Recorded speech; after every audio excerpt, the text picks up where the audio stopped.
Yang menjadi persoalan adalah 20 tahun tidak dituntut, ketika meninggal baru dituntut. Nilai 541 miliar sesuai dengan nilai putusan, kalau kita bagi 20 kan sekitar 27 miliar ya. Dalam pandangan umum, kita punya piutang 27 miliar per tahun, apa kita akan diamkan? Saya nggak ada maksud untuk bela Arsyad Rashid meskipun itu teman saya, tapi Pak Arsyad juga ada dua mata pisau nih. Yang pertama adalah kita cek kalau memang ternyata Anda mau nuntut ya hak Anda. Kita kasih solusi. Ini sebenarnya ada apa sih Pak Damian, Pak pengacara? Ya. Ini rame banget loh guys. Lagi-lagi kita tahu Pak Arsyad Rashid. Ya ini sahabat saya juga gitu ya. Kemarin sempat ada gesekan sama Pak Anindya Bakri di Kadin. Sekarang babak baru perkara Arsyad Rashid versus ahli waris Kramayuda. Kuasa hukum ajukan kasasi. Maki buka suara. Gini, ini juga catatan penting buat teman-teman pengusaha ya. Ini PT Kramayuda, ini distributor Mitsubishi mobil. Ya memang kita tahu bersama bahwa seluruh dunia bahkan ya. Enggak, Indonesia. Ya. Dan beliau orang Singapura. Betul, ibu dan anak Bu Rosita dan Peri nih warga negara Singapura. Yang dituntut sama Arsyad Rashid? Yang dituntut ya. Termohon PKPU atau debitur lah. Oke. Termohon pilot sekarang. Kalau udah ini. Wah. Tahapannya udah pilot soalnya. Oh, udah pilot? Sudah pilot. Diputuskan? Diputuskan 31 Mei kemarin. Oke, ini kita bahas ya teman-teman ya. Ini bahasnya ringan-ringan dulu aja ya. Ini karena kasih solusi adalah rumahnya pengusaha gitu ya. Jadi kamarnya pengusaha, kayak Kadin dong. Mantap. Nah jadi artinya teman-teman pengusaha wajib tahu. Jadi ada tuntutan. Sebenarnya simpelnya adalah pengusaha atau perusahaan-perusahaan jangan mudah untuk berjanji-janji. Saya nggak bilang PT Kramayuda Mitsubishi ini nggak saya nggak bilang. Tapi ini kalau saya lihat janji-janji yang diberikan kepada mungkin karyawan, mungkin partner, pemegang saham, ahli waris atau apapun itu, kalau kuat sih alhamdulillah ya. Kalau saya lihat sih harusnya sih nggak masalah ya. Tapi saya coba objektif ya. Tapi masalahnya kalau mungkin bahasanya narasinya nggak kuat-kuat banget, bisa jadi ditunggangi sama orang-orang tertentu. Karena uang masalahnya. Berapa coba dituntut? 700 miliar? 700-an miliar. Wow. Dan ini mutasi rekeningnya. Saya juga harus cek ya dari Bank Bukopin dari tahun 98. Mutasi ini yang ada sekarang ini adalah dari tahun 2010 sampai dengan 2022. 12 tahun terakhir. Gila gitu aja gue males banget bacanya. Tuh ya transferannya. Wah 1 miliar lah. Apa nih 450 juta lah. Iyalah ya, ini mobil ya transaksinya ya. Enggak juga ya? Enggak, itu rekening pribadi almarhum Pak Eka. Oh 2,5 miliar. Tuh saldo awalnya berapa sih? 4 miliar ya? Ya kalau kita lihat ini almarhum ini ya termasuk orang yang pemurah lah kalau kita lihat mutasi, karena banyak banget ini alirannya. Alirannya. Even dalam satu hari aja kan lumayan transferannya. Oh iya, sehari aja bisa begitu ya? 1M.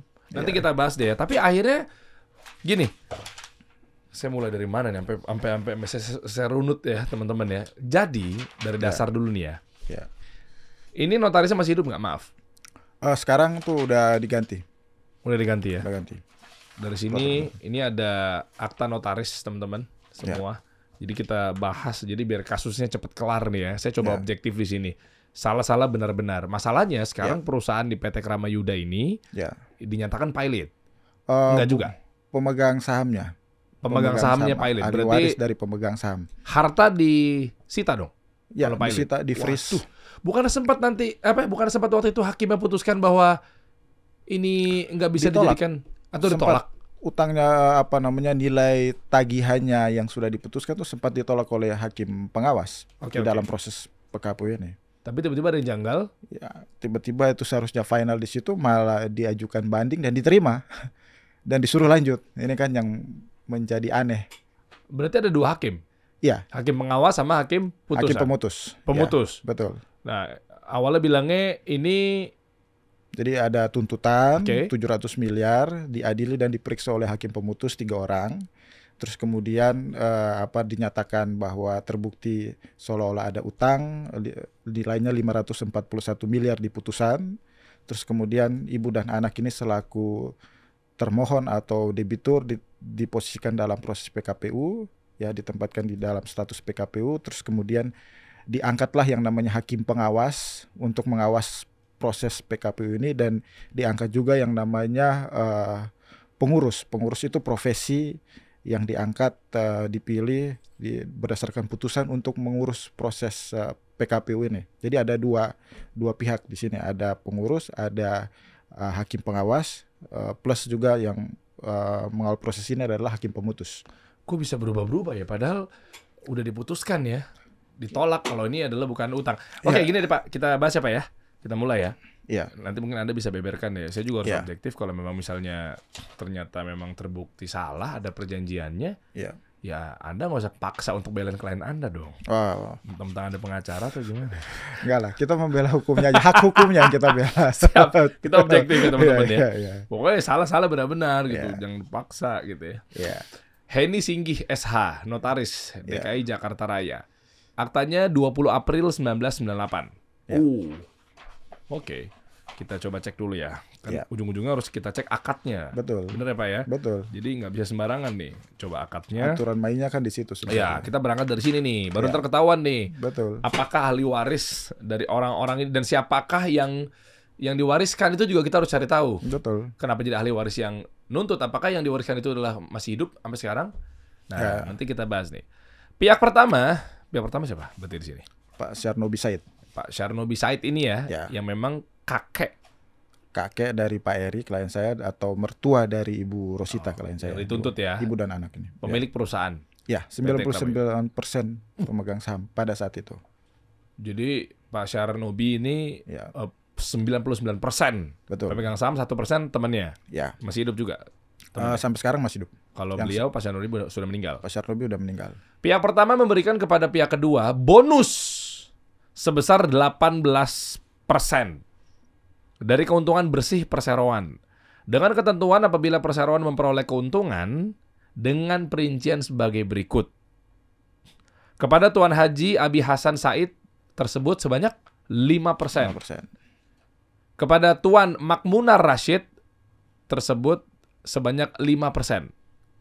Nah, ini mungkin nih dari orang tuanya Arsyad Rashid nih, karena namanya sama-sama Rashid. Betul, Pak Makmunar. Oh, benar ya? Betul, Oke. Dugaan saya benar. Lanjut. Yang ketiga, kepada Nyonya Janda Nuni Asmuni Said sebanyak 4%. Keempat, kepada Nyonya Dokter Janda Sri Kandi Ja'far Said sebanyak 4%. Jadi 5, 5, 4, 4. Total 18%. Betul. Apa coba bunyinya? Bonus. Ya. Bonus. Kenapa jadi utang ya? Selanjutnya, para penghadap tersebut di atas menerangkan bahwa berhubung dengan hal-hal yang diuraikan di atas, para penghadap tersebut di atas setuju dan mufakat untuk pemberian bonus dalam perseroan tersebut di atas telah terjadi dengan memakai syarat-syarat dan ketentuan sebagai berikut. Pihak pertama memberikan bonus seperti di atas kepada pihak kedua, dan pihak kedua menerima hak tersebut. Pasal 2, bonus yang diberikan oleh pihak pertama kepada pihak kedua berdasarkan akta ini dimaksudkan untuk kesejahteraan pihak kedua bersama keluarganya, anak, cucunya, dan janda-janda yang belum menikah lagi, baik sekarang maupun di kemudian hari. Dan oleh karenanya pihak kedua maupun ahli warisnya dengan ini berjanji dan mengikat dirinya untuk tidak akan melimpahkan dan mengalihkan hak-hak pihak kedua atas apa yang diberikan dengan akta ini kepada pihak lain. B, tidak akan menjadikan apa yang diberikan dengan akta ini sebagai jaminan suatu hutang, ataupun tidak akan mengalihkan hak-hak atas bonus tersebut sebagai suatu jaminan atau penggadaian dalam bentuk apapun baik kepada pihak ketiga, diantaranya pihak kedua sendiri maupun kepada pihak pertama. Loh, Pak Syarnobi sudah meninggal. Betul. Tahun diwariskan ini 4-4-nya? Semuanya udah meninggal semuanya. Udah meninggal semua? Semua yang menandatangani perjanjian, pihak pertama Pak Syarnobi maupun pihak kedua, 4 orang ini sudah meninggal semua. Oke. Ya. 4 orang udah meninggal. Kok bisa jadi ada pemohon PKPU 1, 2, 3, 4 orang ini yang sementara padahal dia statusnya adalah ahli waris? Gimana sih maksudnya? Makanya itu yang menjadi persoalan di sini. Karena kalau kita lihat konteks di perjanjian ini tadi memang untuk kesejahteraan ya. Nah, kita balik lagi siapa para pihak di perjanjian ini. Mungkin kita harus lihat. Dari 4 orang ini 3 adalah saudara Pak Syarnobi sendiri. Ya. Satu adalah temannya, yang Pak Munar itu. Jadi, dan tujuan pemberian bonus ini adalah untuk kesejahteraan. Yang kita paham, yang ibu dan anak ini tahu, ya selama ini memang baik dari dulu Pak Syarnobil maupun almarhum Pak Eka. Pak Syarnobil sekarang kan udah meninggal, terus sejak tahun 2001, terus beliau meninggal, terus kemudian sejak tahun 2002 sampai dengan 2022 kemarin kepemilikan sahamnya tuh dilanjutkan oleh anak tunggalnya Pak Syarnobil, namanya Pak Eka, atau suami dari Ibu Rosita, atau ayah Pak Eri. Nah, jadi memang tujuan pemberian bonus kalau kita baca di situ adalah memang untuk kesejahteraan. Artinya kebaikan hati dari Pak Syarnobil kepada saudaranya dan temannya ini di pihak kedua di perjanjian ini. Tapi kan makanya perjanjian ini kan kita harus melihat secara utuh, ya. Pertama untuk kesejahteraan, kata kunci pertama di situ. Yang kedua di pasal 3 itu kan sudah jelas pemberian bonus ini diberikan sepanjang perseroan, dalam hal ini PT Krama Yuda ini memperoleh keuntungan, dan sepanjang Pak Syarnobil atau pihak pertama di perjanjian ini masih menjadi pemegang saham mayoritas. Betul. Nah, kalau kita lihat konteks pasal 3 ini artinya perjanjian ini kan bersyarat. Bonus ini bersyarat.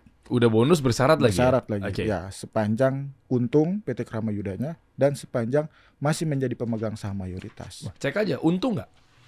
Nah, ini yang menjadi persoalan adalah di perkara ini ternyata ada di dalam direksi ini. Ibu dan anak ini tidak terlibat dalam perseroan. Mereka tinggal di Singapura selama ini, ya kan? Anaknya bahkan ketika bapaknya Pak Eka ini meninggal tahun 2022 kemarin tuh baru lulus kuliah di London, ya kan? Mereka tidak tercatat sampai dengan putusan kemarin, tidak tercatat sebagai pemegang saham atau tidak terlibat dalam kepengurusan direksi maupun operasional perusahaan. Jadi mereka sama sekali tidak tahu, pun akta ini pun tidak tahu, karena akta itu ditunjukkan oleh saudara-saudaranya Pak Eka itu pasca meninggalnya almarhum Pak Eka. Jadi mereka sama sekali tidak tahu akta ini. Nah, tapi balik lagi dan yang paling penting adalah mereka adalah warga negara Singapura, ibu dan anak ini. Apa urusannya? Maksudnya? Ya kan kalau utang aja, Pak. Iya, aja cuma kan utang itu kan bisa dituntut kepada subjek hukum, ya kan? Subjek hukum atau orang yang kerja ya, statusnya apa dia? Kalau pilot, dalam konteks pilot kan seharusnya kan orang itu punya aktivitas usaha, menjalankan profesi di Indonesia. Itu aturannya jelas pasal 3 ayat 4. Jadi tidak bisa semua warga negara asing ya dalam kapasitas sebagai apapun itu dituntut, karena at the end-nya proses penyelesaian melalui pilot sampai dengan pilot ini akhirnya kan diambil hartanya. Kalau hartanya di luar negeri, siapa yang mau bisa ambil? Emang bisa kita ke luar negeri seenaknya ambil harta orang di sana? Kan nggak mungkin. Itulah kenapa undang-undang itu mensyaratkan bahwa badan usaha atau orang perorangan yang bisa di PKP atau di pilot Indonesia adalah yang menjalankan profesi atau aktivitas usaha di Indonesia. Ibu dan anak ini tidak punya usaha dan aktivitas di Indonesia, menjalankan profesi tidak ada. Ibu Rosita di ibu rumah tangga. Iya, tapi maksud saya gini, Pak. Kalau tadi bilangnya bahwa udah nggak ada pemegang saham lagi, ibu rumah tangga dan seterusnya, masa nggak tahu kalau kakeknya punya usaha? Yang saya tanyakan, coba aja Anda jawab tegas bahwa profit nggak perusahaan PT Krama Yuda ini? Dan pasti masa nggak tahu perputaran duitnya? Oh, ini kan kita dalam sistem manajerial perusahaan itu kan harus dibedakan. Ya, ini uang perusahaan, tentunya tunduk pada SOP dalam perusahaan. Jadi meskipun ibu dan anak ini adalah istri atau anak dari Pak Eka, namun kan mereka tidak terlibat di dalamnya. Iya, tapi kan pasti dapat duit loh. Oh ya, kalau dapat duit itu kan tetap itu hak sebagai ibu dan anak itu tetap. Tapi apakah tahu bahwa selama ini keuntungannya berapa, terus kemudian pembagiannya berapa, itu kan nggak tahu sama sekali. Nah, yang paling penting adalah dari sisi hukum, ya. Kalau kita bicara pembagian bonus ini kan dari laba bersih. Ya, laba kan profit bersih. Apa keuntungan tadi bilang? Ya, dari laba bersih perseroan. Artinya laba bersih itu kan harus ada secara baik dari undang-undang PT maupun anggaran dasar PT Kramayuda, harus ada rapat umum pemegang saham RUPS untuk membagi. Oh, untuk dividennya. Dividennya sebagainya, penggunaan dana laba bersih dan sebagainya itu kan memang harus secara aturan kan memang harus ada RUPS. Forum yang untuk menentukan itu kan RUPS. Nah, selama ini tidak ada yang kita tahu. 1% pemegang saham 1% ini kan memberikan pernyataan dalam perkara ini bahwa memang tidak pernah ada laba bersih yang diberikan, tidak pernah ada RUPS yang berisi persetujuan untuk pemberian laba bersih sesuai dengan Akta 78 itu. Nah, yang dituntut saat ini, yang menjadi menarik adalah dituntut saat ini adalah seolah-olah ya Pak Eka ini dalam 20 tahun terakhir sejak beliau menggantikan Pak Syarnobi ya tahun 2002 sampai dengan tahun 2022 tidak pernah melaksanakan atau membayar sesuai dengan isi Akta 78 ini. Yang menjadi persoalan adalah 20 tahun tidak dituntut, ketika meninggal baru dituntut. Nilai 541 miliar sesuai dengan nilai putusan kalau kita bagi 20 kan sekitar 27 miliar ya. Dalam pandangan umum kita punya piutang 27 miliar per tahun, apa kita akan diamkan? Tentunya kan itu tuntutlah kalau saya masih iya kan? Tapi kan kenapa nunggu orangnya meninggal baru itu dituntut kepada ahli warisnya? Ini kan yang menjadi tanda tanya. Normalnya kan seharusnya kan begitu. Nah, tapi terlepas dari semua itu, motifnya apa dan sebagainya, kita balik lagi ke hukum. Pemberian ini adalah kesejahteraan, untuk kesejahteraan, artinya tidak wajib. Terus yang kedua, pemberian bonus di pasal 3 itu sepanjang perseroan untung dan sepanjang Pak Syarnobi masih menjadi pemegang saham mayoritas. Beliau udah meninggal tahun 2001, artinya kan perjanjian udah berakhir. Udah nggak ada juga ternyata ya. Betul, dalam konteks hukum kan ada namanya perjanjian bersyarat. Ketika syarat itu terpenuhi, maka perjanjian itu menjadi batal. Syarat yang terpenuhi di sini apa? Meninggalnya orang, maka dia tidak menjadi pemegang saham lagi. Sedangkan pas perjanjiannya mengatakan bahwa pemberian itu diberikan sepanjang masih menjadi pemegang saham mayoritas. Udah meninggal gimana jadi pemegang saham lagi? Udah meninggal kok. Nah, ini saya awal Pak ya. Ini bagus nih edukasinya. Berarti kalau kayak begitu kondisinya, orang punya utang apa segala macam, iya oke lah, dia dilindungi, ada undang-undangnya juga apa segala macam ya. Ketika dia udah meninggal, ya berarti udah nggak jadi milik lagi. Pemegang mayoritas juga ya orang juga udah meninggal gitu ya. Mungkin Anda objektifnya kesampingkan klien Anda. Oke. Kalau kayak begitu tuh sebenarnya siapa yang harus kita kejar? Kalau misalnya dalam konteks utang piutang, ya tidak ada yang bisa diminta pertanggungjawaban lagi. Karena kan yang tanda tangan perjanjian kan sudah meninggal. Makanya kita balik lagi, kalau secara hukum itu ya, secara hukum itu berakhirnya suatu perikatan atau perjanjian itu ada beberapa hal. Di antaranya adalah terpenuhinya syarat kebatalan atau pembatalan. Nah, di dalam hal ini terpenuhinya syarat batal sudah ada dengan meninggalnya orang ini, dengan meninggalnya pemegang saham. Jadi kalau ditanya siapa yang harus dituntut, ya tidak ada yang harus dituntut. Wong pihak yang menandatangani perjanjiannya udah meninggal dan syarat batalnya sudah terpenuhi kan. Nah, orang-orang yang menuntut itu harusnya tahu tentang itu. Tahu kan? Ada pengacaranya? Ada lawyernya. Oke, yang 4 orang dan ini. Dan itu menjadi pembelaan kita, poin pembelaan kita di dalam case ini. Iya, termasuk Arsat Rashid juga pasti ada pengacaranya juga untuk betul, ini. Nah, betul. Kan tahu ya harusnya sama-sama pengacara. Jadi kita coba benturkan aja pengacara sama pengacara pasti tahu tentang salah satu diputuskannya sah atau tidak berlakunya hutang itu adalah ketika orangnya sudah meninggal. Betul. Ini kita ngomongin undang-undang dulu ya, belum ngomongin akhirat nih ya. Dunia dulu nih ya. Nah, berarti kan pihak sana tahu dong. Iya. Nah, kalau memang udah tahu, kenapa nggak kasih masukan ke penuntut ini bilangnya bahwa pas lagi hidup tadi yang seperti Anda katakan? Oh, pas lagi hidup, bener kan? Kalau menurut pandangan dari pihak pemohon PKP atau kreditur, ini mereka beranggapan bahwa karena mereka ahli waris, ahli waris, jadi perjanjian ini tetap berlaku ke ahli waris. Menurut pandangan mereka, tetap berlaku sepanjang ahli waris. Kalau kita konteksnya adalah bukan seperti begitu. Berlakunya ke ahli waris sepanjang yang mendatangani perjanjian ini masih hidup. Sepanjang orang yang memberikan bonus ini, Pak Syarnobi ini masih hidup dan masih menjadi pemegang saham. Iya, tapi kan anak-anaknya cucu-cucunya masih ada, Pak. Betul. Maksud saya begitu kan, mungkin dia harus bertanggung jawab lah. Bisa begitu? Nggak bisa, Mak? Karena kan sumber dananya itu kan dari PT Kramayuda. Ya, PT-nya kan masih ada. PT-nya masih ada. Di audit juga masih jelas mutasinya. Betul. Nah, persoalannya kan di perjanjian bukan sepanjang PT-nya masih ada, sepanjang subjek hukum atau pasyar nobinya masih menjadi pemegang saham mayoritas. Sekarang beliau udah meninggal. Beliau ya? udah Berarti meninggal, udah udah gak jadi pemegang saham, perjanjian berakhir dong. Kayak gini, tahan. Ini memanas nih ya. Saya nggak ada maksud untuk bela Arsyad Rashid meskipun itu teman saya, tapi Pak Arsyad juga ada dua mata pisau nih. Saya beban sebenarnya di sini. Yang pertama adalah kita cek kalau memang ternyata Anda mau nuntut ya hak Anda. Ya. Sepakat dong. Sepakat. Jadi kita setiap orang punya hak. Setiap orang punya hak. Upaya hukum. Pak Arsyad Rashid nih, ini kawan saya. Tapi yang pisau yang kedua matanya, Pak Arsyad kalau memang misalnya nggak pas harusnya sebenarnya nggak dituntut. Nggak dituntut dong Pak. Kan ada akad-akadnya nih. Apakah ada klarifikasi apa gimana nih? Gini deh, Pak Damian. Nggak maksud membenturkan Anda, tapi biar kita fair. Iya, betul.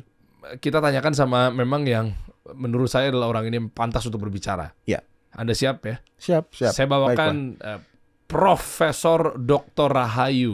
Ini ahli hukum dan aktivis HAM. Nah, sudah bersama kita di layar Zoom kita ini. Profesor Dr. Hajar Rahayu Hartini, SH, MSI, MHum. Wah, ini kita clearkan aja di sini sekalian. Assalamualaikum Prof. Waalaikumsalam warahmatullahi wabarakatuh. Sehat ya Prof ya, aman semua ya? Suara saya bisa kedengaran? Kedengeran. Ya, aman. Okay. Prof sehat ya Prof ya? Sehat ya? Alhamdulillah pagi ini sehat. Oh sehat, tapi kayaknya seperti saya yang kurang sehat nih Prof nih. Dari tadi panas kepala saya Prof.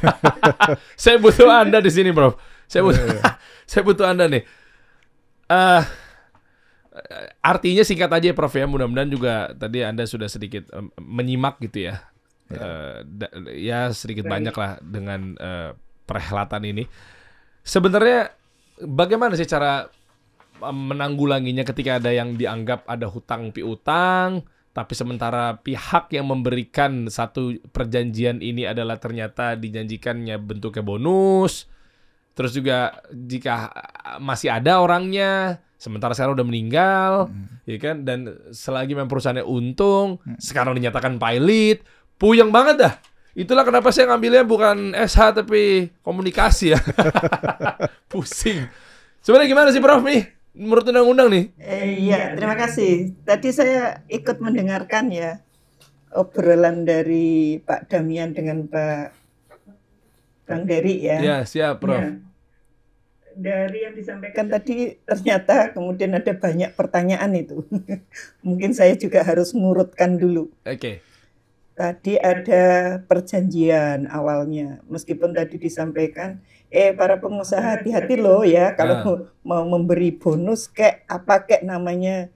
Biasanya kan orang begini, kalau kita berusaha itu kan pingin sesuatu itu bermanfaat bagi orang lain.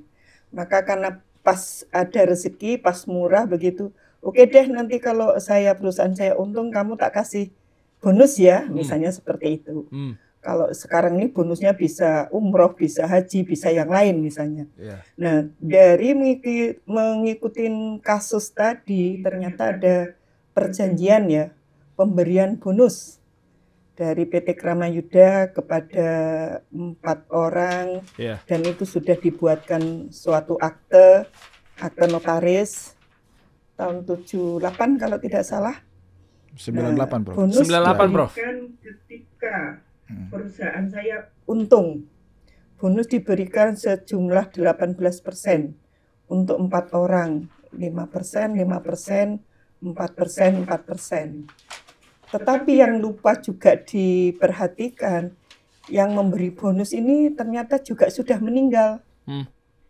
Tadi bonus diberikan ketika perusahaan untung, itu yang pertama, dan juga sebagai pemegang mayoritas dari saham yang dimiliki, dan akan diberikan ketika untung. Kalau tidak untung berarti juga nggak ada kewajiban. Nggak ada, iya. Dan juga di akte tersebut tidak ada ketentuan nanti kalau sudah diberi bonus kamu harus melakukan sesuatu ya. Nah, seperti itu tidak ada.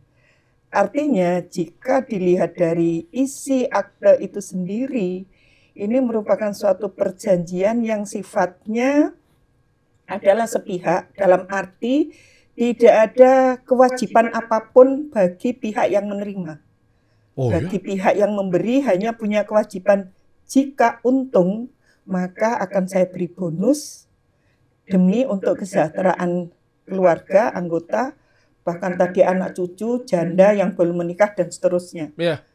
Berarti di situ juga ada banyak persyaratan. Persyaratannya apa? Itu tadi. Pertama persyaratannya bahwa ini bonus. Ini diberikan jika untung, jika saya masih sebagai pemegang saham mayoritas, dan seterusnya. Antara lain itu.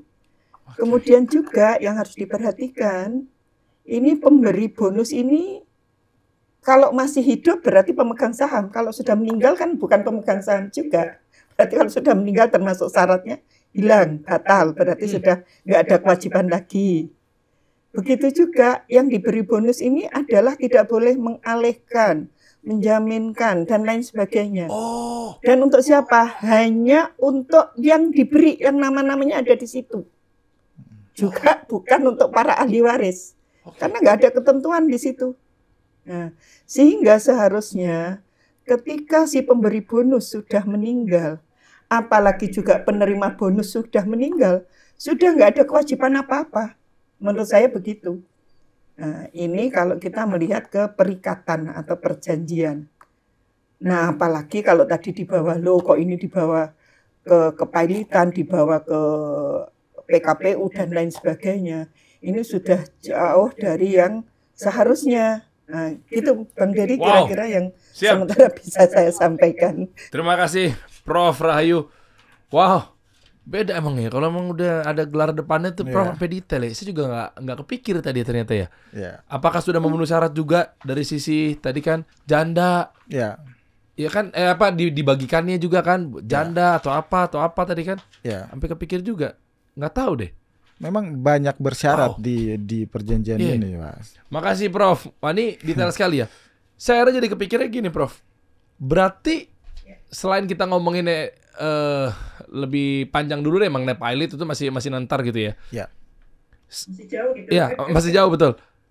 Kok bisa-bisanya bahwa ini akhirnya yang tadinya harusnya bonus ini diberikan kepada Mak Munar, Abi Hasan, Nuni, Sri Kandi Jafar gitulah ya. Betul. Tiba-tiba kan dialihkan, makanya ada ahli waris tuh. Itu sama sekali nggak bisa berarti, Prof? Lah kalau jadi gini, jadi si pemberi bonus kalau udah meninggal udah nggak berlaku pasalnya, si penerima bonus kalau udah meninggal juga nggak boleh dialihkan, gitu? Iya, saya cuman mengikuti dari isi aktenya. Tergantung dari isi akte tadi. Tadi ada akte yang dibacakan kalau dari pasal-pasal 2, 3 dan seterusnya sampai pasal berapa tadi itu juga nggak salah. Kalau saya coba baca itu, di situ termasuk nggak boleh dijadikan jaminan utang, kan seperti itu. Oh iya benar lagi. Iya benar lagi. Ini. Ya. Dari akte itu sudah sangat detail itu sebenarnya. Ya, ini Prof, saya bantu Prof. Ya, ini saya bantu coba. Pasal 2 ayat B ya. Tidak akan menjadikan apa yang diberikan dengan akta ini sebagai jaminan suatu hutang. Ataupun tidak akan mengalihkan hak-hak atas bonus tersebut sebagai suatu jaminan. Dalam bentuk apapun. Baik kepada pihak ketiga. Pihak ketiga ini maksudnya adalah ahli waris seperti di sini ya? Bisa jadi? Ya, siapapun. Siapapun itu? Pihak lain. Ya, siapapun pihak lain. itu. Ke saya misalnya juga pihak ketiga nih saya nih. Bang Dery temennya begitu. Oke. Ya, nggak dapet ya gue 700 miliar. Begitu misalnya. Boleh, Bang. Menurut akte ini, kalau saya yang punya, yo tak bolehin. Karena saya nggak punya, cuman membaca akte. Gitu, menurut aktenya. Pasal 3-nya itu juga bisa dibaca itu. Masih ada syarat lagi yang lain.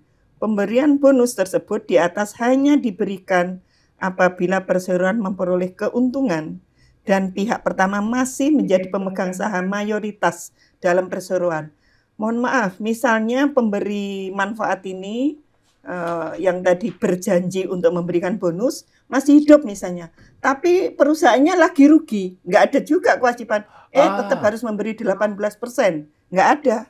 Oke, Prof. Di pasal 3 ini. Kalau perusahaannya super duper untung, tapi si pemegang sahamnya meninggal. Berarti kan bukan pemegang saham mayoritas kalau begitu. Berarti kan nanti diwariskan. Nah, yang ada nanti ahli waris. Tapi kan ahli waris juga tidak ikut berjanji. Oh, iya, tapi kalau lewat situ gimana si penuntut ini? Iya kan ada ahli waris, tapi meskipun dia namanya nggak di akte juga nggak bisa juga. Nggak bisa dong kalau mengacu kepada akte ini. Iya lagi. Ya. Tapi ada nggak pasal? Kalau mau dibawa nanti ke ahli waris, silahkan. Berarti nanti memang ada warisan ahli, bukan ahli waris ya. Waris pilot atau tuntutan terhadap kepailitan atau PKPU terkait dengan harta warisan. Tapi syaratnya juga harus ada. Diwaris dulu. Harus ada penetapan juga. Oh, nggak tiba-tiba pilot kamu gitu. Nggak bisa. Kembali Ya. lagi, Bang Dery.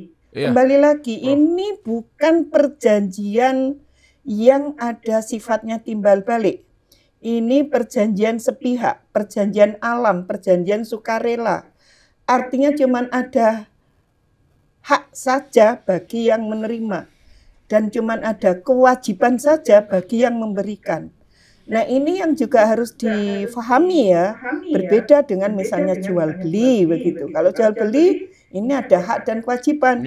Kewajiban pembeli menjadi haknya si penjual. Sebaliknya kewajiban penjual menjadi haknya si pembeli. Nah kalau di sini nggak ada, misalnya tadi kewajiban pemberi sekaligus misalnya ada haknya, nggak ada.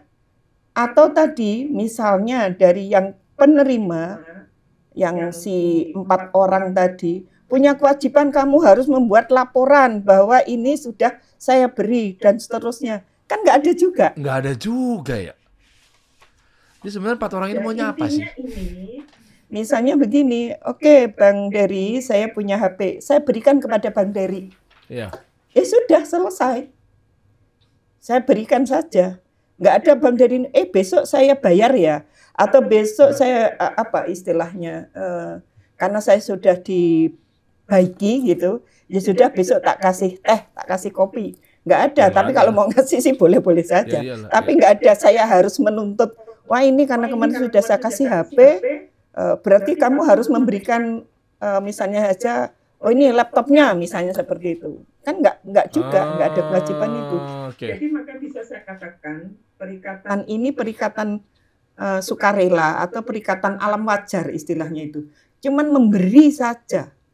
Memberi itu tapi ternyata juga ada sekian banyak syarat. Nah ini yang kayaknya mungkin secara umum tidak atau kurang dipahami. Karena kebetulan dalam hal ini akte, saya pegang akte juga. Saya baca aktenya, ini detail banget di akte ini, persyaratannya itu. Dan tujuan utama dari perjanjian ini tadi atau pemberian bonus itu adalah memberi kesejahteraan para anggota. Apalagi tadi itu yang di depan Bang Dery kan ada apa itu? Dari bank mana Bukopin ya. Artinya ada sekian banyak mutasi. Artinya itu si pemberi bonus ini betul-betul justru tanpa diminta oleh 4 orang itu sudah melakukan itu. Nah, gitu loh. Sehingga itu kalau nanti dibawa ke akhirat insya Allah itu sudah banyak itu. Waduh. Siap. Makasih Prof. Nanti aku izin lanjut lagi, aku colek-colek Prof lagi ya. Habis ini ya. Oke. Oh, makasih Prof. Semoga Allah balas dengan kebaikan. Profesor Dr. Rahayu, keren. Pak Damian. Iya. Jadi sekarang statusnya gimana? Yang ada di pengadilan atau hakim apa segala macam ya. Nah, ini baru kita runut ya satu persatu nih. Iya. Jadi gimana? Anda sudah Jadi lakuin apa gitu buat klien Anda? Ya, jadi sejak awal, saya ceritain dari awal ketika tahun lalu bulan Agustus itu proses persidangan, kita udah ajukan pembelaan bahwa pertama ini kesejahteraan. Yang kedua, artinya bahwa dari tadi Prof ngomong bahwa ini pemberian sukarela yang tidak dapat dituntut pelaksanaannya, itu terpenuhi juga kalau kita baca di pasal 4 perjanjian itu. Di situ dikatakan bahwa oleh karena pemberian ini hanya bonus, sehingga pihak kedua di perjanjian dilarang melihat pembukuan perseroan. Iya kan? Iya benar. Ada kan? Nah, dilarang melihat pembukuan itu artinya bahwa sesuatu pemberian ini cuma sukarela. Kamu nggak boleh lihat pembukuan, kamu nggak boleh tahu apa-apa. Karena ini cuma sukarela aja, gitu. Artinya tidak dapat dituntut. Nah, itu poin-poin berikutnya. Kemudian di dalam pasal 5 di situ dikatakan juga bahwa pemberian bonus ini tidak wajib diberikan setiap tahun, tetapi akan diusahakan diberikan setiap tahun. Gila. Ada kalimat diusahakan. ya kan? Ya, Tidak wajib dan diusahakan.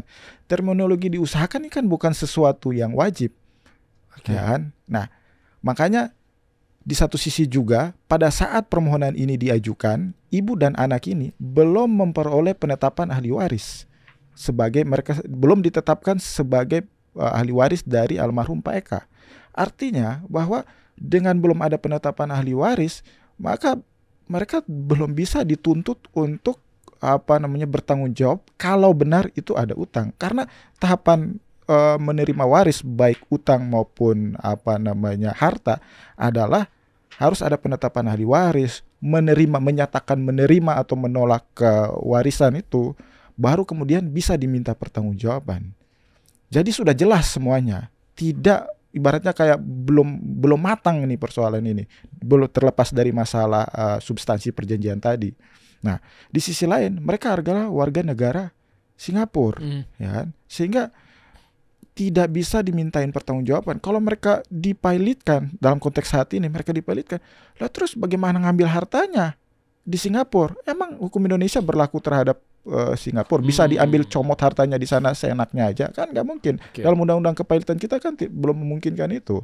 Nah, itu dalam konteks kepilotan dan PKPU-nya. Dan yang paling penting adalah bahwa di dalam pasal 8 ayat 4 Undang-Undang Kepilotan dan PKPU mensyaratkan bahwa pembuktian atas utang itu harus utang yang bersifat sederhana, ya kan? Seorang dipilotkan itu adalah mensyaratkan harus utang yang dituntut itu dapat dibuktikan secara sederhana. Pak Ferry bisa melihat ini sangat tidak sederhana sekali. Karena orang yang udah meninggal, terus kemudian warga negara Singapura, belum ada penetapan ahli waris, belum ada pernyataan menerima atau menolak ya warisan itu, tapi sudah dijatuhkan PKPU dan kemarin berujung pada pilot bulan Mei kemarin.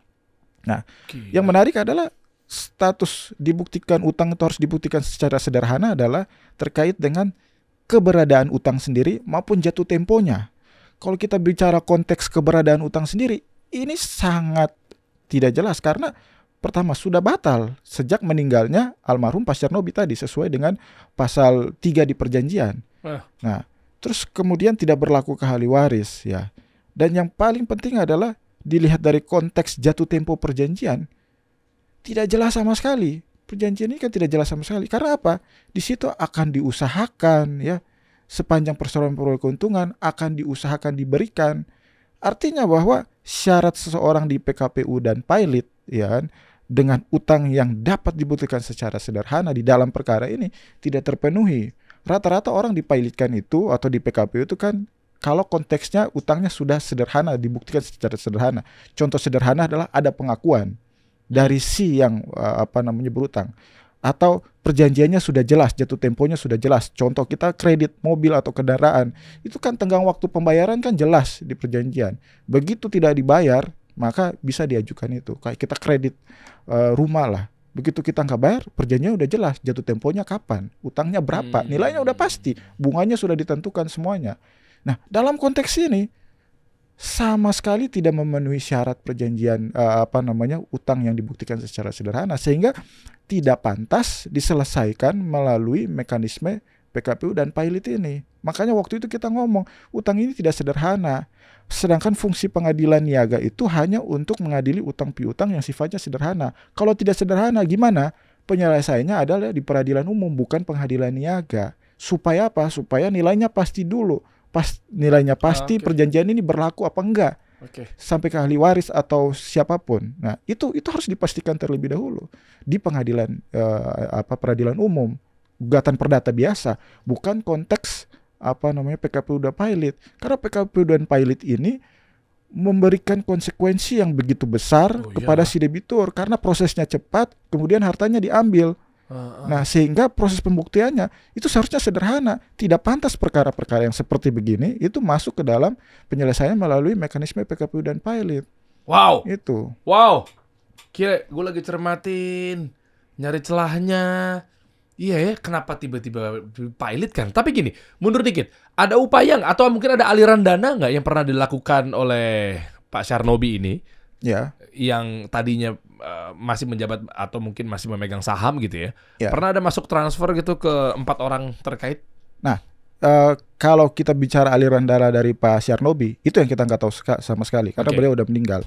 Tapi pada saat kita dijatuhkan putusan PKPU, ibu dan anak ini, pada saat itu mereka tetap menolak karena mereka meyakini bahwa tidak ada utang di sini.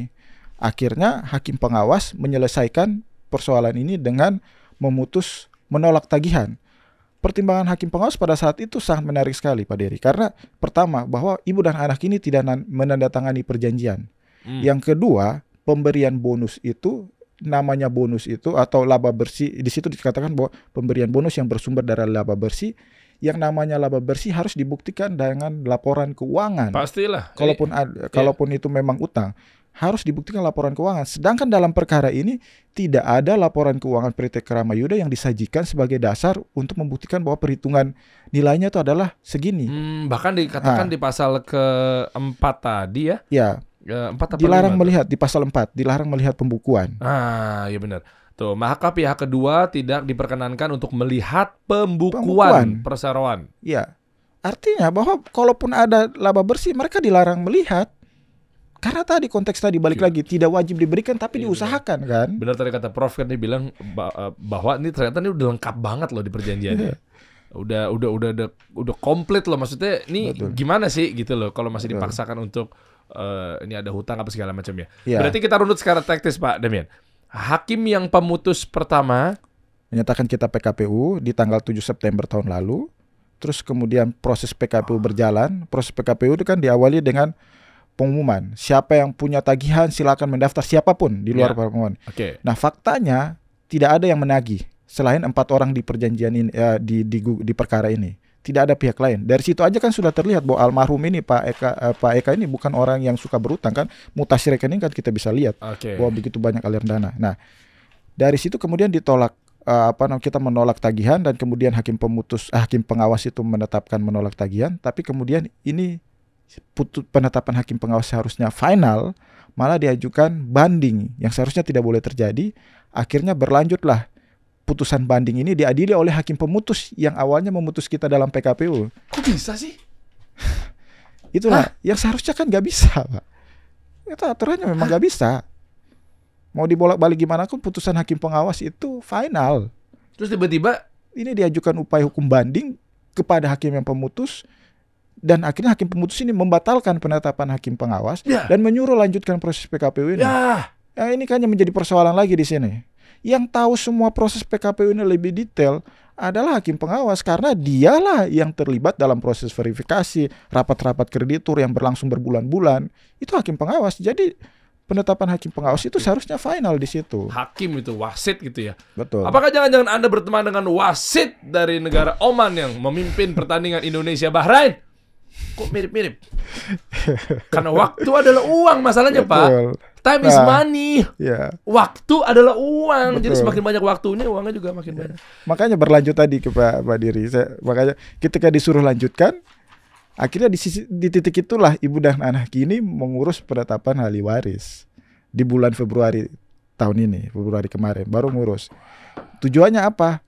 Dalam keyakinan mereka, almarhum ini selalu perhatikan kesejahteraan keluarganya kalau kita berbicara kesejahteraan. Karena mereka tinggal Singapura, selama ini mereka tahu bahwa pihak keluarga ini sering ke Singapura juga, kadang-kadang diajak jalan bareng kalau sakit dibiayai di rumah sakit ya, seperti begitu. Dan makanya dalam keyakinan ibu dan anak ini tidak mungkin ada utang. Dalam konteks kesejahteraan pun almarhum selalu memperhatikan kesejahteraan. Akhirnya dari situ mereka ke Bank Bukopin. Ya, setelah penetapan ahli waris ke Bank Bukopin, ditemukanlah fakta 12 tahun terakhir ya kan, ada aliran dana kepada sebagian besar dari para pemohon PKPU ini ya, sejumlah 232 miliar rupiah. Itu fakta. Kemana aliran dananya? Ke rekening mereka. Mereka tuh yang ahli waris dari para pihak kedua di perjanjian ini.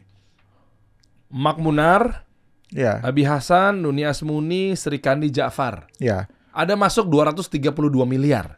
Betul. Kepada seluruh ahli warisnya ya. Karena ini kan 4 orang ini adalah perwakilan dari ahli waris 4 orang di perjanjian ini. Apakah ini dimaksud dengan bonus yang sempat dijanjikan?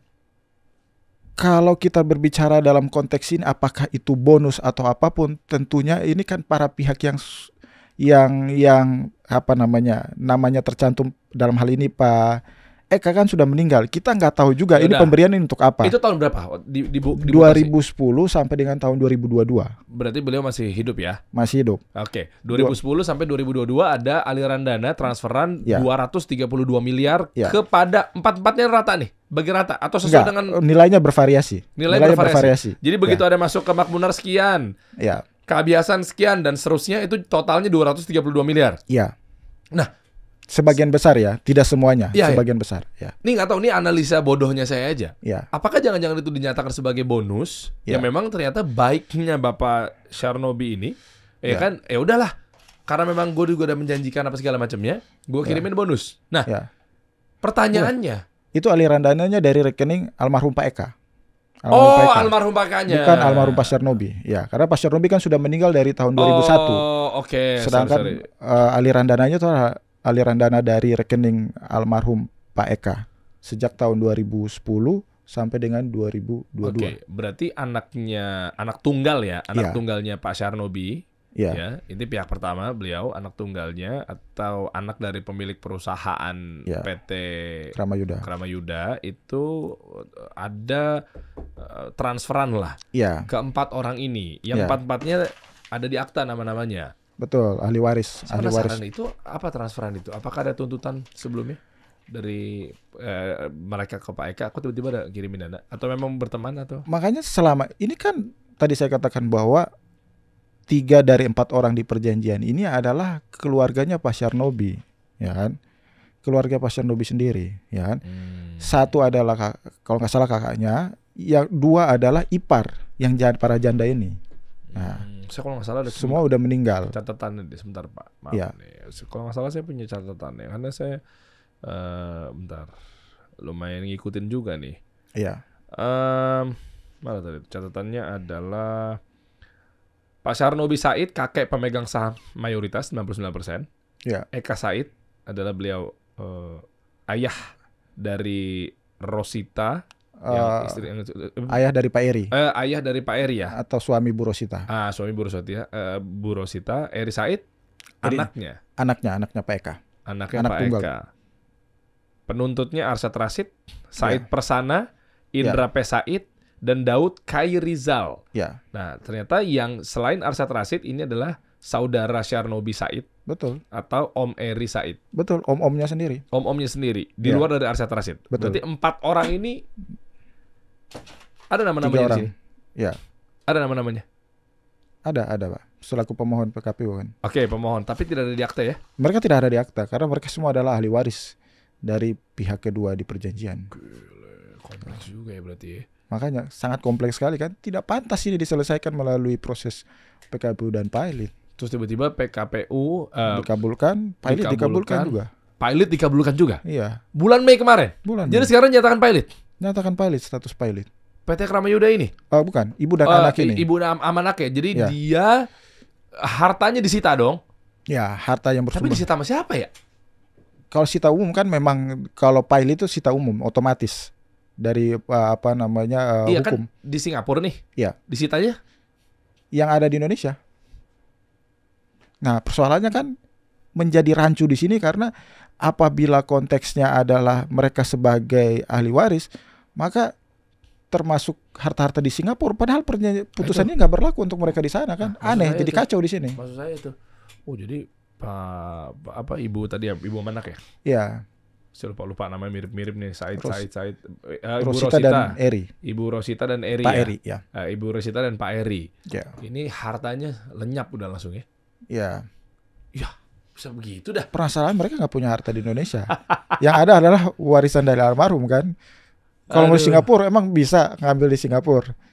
Kan nggak bisa lah. Itulah makanya kemarin kita udah bilang dari awal, saya katakan bahwa proses ini sudah salah dari awal. Inilah yang nanti akan putusan dissenting opinion dari hakim anggota 2 yang menolak kita pilot itu, dia udah menyatakan bahwa perkara ini sejak awal udah salah. Oke, kalau hakim itu salah memutuskan, Anda dari sudut pandang pengacara tuh gimana menurut Anda? Maksudnya bisa dituntut balik nggak? Nggak bisa ya? Oh, tentunya hakim nggak bisa dituntut, tapi kita udah laporkan kode etik dan kita udah ajukan upaya hukum kasasi. Saat ini berproses kasasi di Mahkamah Agung. Saat ini kasasi. Ya. Oke, di MA ya. Ya, nomornya sudah ada, majelisnya sudah ada. Ya, kita berharap mereka bisa melihat adanya kejanggalan dan ketidakberesan putusan ini. Profesor Dr. Rahayu, saya boleh kembalikan ke Anda lagi, Prof. Masih hadir di sini, Prof ya. Terima kasih. Prof, kalau Pak Damian sudah ada pengajuan kasasi ke Mahkamah Agung. Ya. Kira-kira menurut Anda, Prof, Anda sudah waktunya istilahnya berkapasitas untuk menjawab di level ini gitu. Itu apakah masih ada satu upaya bahwa bisa ada penghambatan lah bisa dibilang atau seperti apa nih, Prof? Lain soal kalau waktu adalah uang tadi ya. Baik, Bang Dery. Gimana, Prof? Ya, kebetulan saya juga bukan hakimnya, tetapi kalau saya melihat dari sisi ketentuan peraturan perundang-undangan dari sisi saya sebagai ahli di bidang kepailitan, kasasi itu hanya dikenal di dalam kepailitan. PKPU sebenarnya juga tidak mengenal konsep untuk kasasi ya. Nah, karena ini dari yang awalnya PKPU, kemudian ada putusan-putusan hingga sampai saat ini sudah ada 4 putusan dan pada detik ini atau saat ini juga ternyata sedang dilakukan upaya hukum kasasi. Kalau saya ditanya, harapan saya juga sebagai orang yang bergelut di bidang hukum kepailitan seharusnya kembali ke core-nya, ke peraturan perundang-undangan khususnya kepailitan ini ya. Kenapa? Tadi di awal kalau melihat dari isi perjanjian itu jelas sudah tidak sesuai ya. Artinya bukan wilayahnya atau bukan ranahnya juga harus dibawa ke pengadilan niaga dalam hal ini baik PKPU maupun kepailitan. Kenapa saya katakan bukan ranahnya? Pertama itu tadi dilihat dari akta, ini adalah perjanjian sepihak. Dan juga kalau syarat untuk bisa diajukan ke PKPU ataupun kepailitan ini syaratnya adalah pasal 2 ayat 1 junto pasal 8 ayat 4 bahwa kalau ngomong tentang kepailitan ini harus ada minimal 2 kreditur yang punya hutangnya minimal 1 sudah jatuh tempo dan dapat ditagih. Nah, hutang ini yang tadi ada bonus itu apakah termasuk utang? Bukanlah bonus. Itu utang sepihak, juga bukan utang yang sudah clear, sudah jatuh tempo dan dapat ditagih. Bahkan para pihaknya sudah meninggal, itu yang pertama yang harus dijadikan poin. Yang berikutnya, apakah ini sederhana ataukah tidak? Karena pasal 8 ayat 4 syarat untuk diajukan pilot ataupun PKPU itu pembuktiannya tidak sederhana ini, karena tadi ada perjanjian, akte, kemudian yang berjanji meninggal, dan para pihak yang diajukan sebagai termohon di PKPU ataupun di kepailitan itu bukan para pihak, karena mereka tidak ikut berjanji, kan begitu. Artinya syarat utang, syarat tentang kejelasan, clear atau tidak, itu sudah nggak jelas semuanya. Nah, kemudian tadi ada 4 putusan yang semulanya PKPU, kemudian juga tadi Pak Damian menjelaskan bahwa ini loh utangnya sekian, setelah dicek ternyata pertama ini bukan ahli waris, belum jadi ahli waris. Kemudian ada penetapan ke pengadilan menjadi ditetapkan sebagai ahli waris. Ketika sebagai ahli waris kemudian baru bisa melihat isi pembukuan. Ada berapa dana di Bank Bukopin ya, kalau nggak salah tadi. Ternyata ditemukan ada sekian banyak dana dan ternyata dana itu juga mengalir terus. Tentang itu isinya apa, berapa jumlahnya atau ini namanya bonus ataukah bukan, juga sama-sama tidak tahu, tapi yang pasti ada aliran dana. Aliran dana setelah dihitung ternyata ada berapa tadi Pak Damian? 232 miliar. Ya. Kemudian setelah dicek oleh Hawas, karena Hawas ini salah satu tugas utamanya adalah mengawasin kalau ini sudah pilot memang kurator, tapi kalau ketika PKPU itu pengurus ya.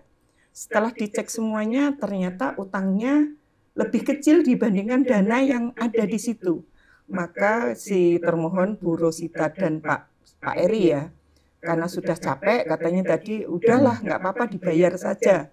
Nah itu juga masih ada ketentuan di dalam Undang-Undang Kepailitan pasal 259 jika itu PKPU. Kalau ternyata dana yang ada itu lebih dari utangnya, maka PKPU itu ataupun kepailitan itu bisa dicabut. Artinya, oke, saya bayar sejumlah itu, maunya membayar. Tapi ternyata karena tadi ada PKPU sementara itu 45 hari, kemudian kalau PKPU T tetap itu 270 hari, ternyata juga belum sampai 270 hari, kemudian diputus, nggak tahu kurang 2 hari kalau nggak salah ya. Dan anehnya lagi, putusannya tengah malam, bukan tengah malam lah, jam 11 malam. Iya, masuk tengah sih, Prof. Ya, memang itu bukan jamnya sidang, meskipun kita juga tahu sidang di pengadilan itu ya pokoknya jamnya seringkali memang juga tidak bisa kita pastikan jam 9 pagi jadwalnya. Bisa juga memang sampai sore, sampai malam, apalagi kalau itu tipikor. Cuman dari pengalaman saya, kalau di perkara perdata, khususnya di pengadilan niaga, saya memang pernah juga ngalamin ya, sampai mulai dari setelah Isya sampai dengan jam setengah 11 malam, saya pernah. Tapi bukan putusan, sidang kebetulan saya diminta untuk ahli, kebetulan kasusnya PKPU-nya Garuda waktu itu. Nah ini kalau kita melihat dari masih kurang 2 hari, artinya belum 270 hari. Justru belum masuk ke PKPU-T menurut saya. Seharusnya tidak bisa dong kan gitu. Artinya kalau mau membuat putusan mestinya untuk T itu PKPU tetap itu adalah 270 hari itu dihitung sejak dari awal PKPU S 45 hari ditambah lagi sampai dengan 270 hari. Oke, itu artinya itu memang kemudian okelah kasasi PKPU kemudian dari PKPU-T kemudian menjadi pilot. Nah, ketika pilot seolah-olah pasal 259 itu menjadi tidak berfungsi, gitu ya. Oke. Padahal itu ada 259. Nah, terus tadi ada catatan yang disampaikan oleh Pak Damian, ternyata ada dissenting opinion, kan gitu ya. Dissenting opinion yang intinya tadi sebelumnya bahwa ini sudah ada putusan dari Hawas, hakim pengawas, yang jumlah tagihan itu sejumlah 130 berapa tadi, dan dana yang ada dan aliran dana sebelumnya selama 2010 kalau saya dengarkan tadi sampai 2021 itu adalah ada 232 M. Dan ternyata dana itu yang ada di Bank Bukopin lebih dari itu. Dan tadi ingin membayar itu berdasarkan 259. Tapi ternyata putusan Hawas malah diajukan banding. Padahal Hawas ini justru menurut saya seharusnya final itu. Tidak perlu banding. Tapi ternyata banding, ketika banding diputus oleh Hatus, hakim pemutus. Dan ternyata dikabulkan. Dan pengabulannya adalah atau isi putusannya adalah pilot dengan begitu. Wah ini lebih bagus lagi, lebih arah lagi.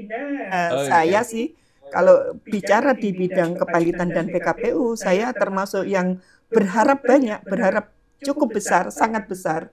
Dalam arti begini, ini masih ada upaya hukum kasasi. Mudah-mudahan nanti di kasasi ini ya betul-betul kembali ke hitohnya ya, kalau kita dalam Islam itu kembali ke hitohnya. Apakah pertanyaan saya mungkin ini juga ini kita belajar bareng-bareng.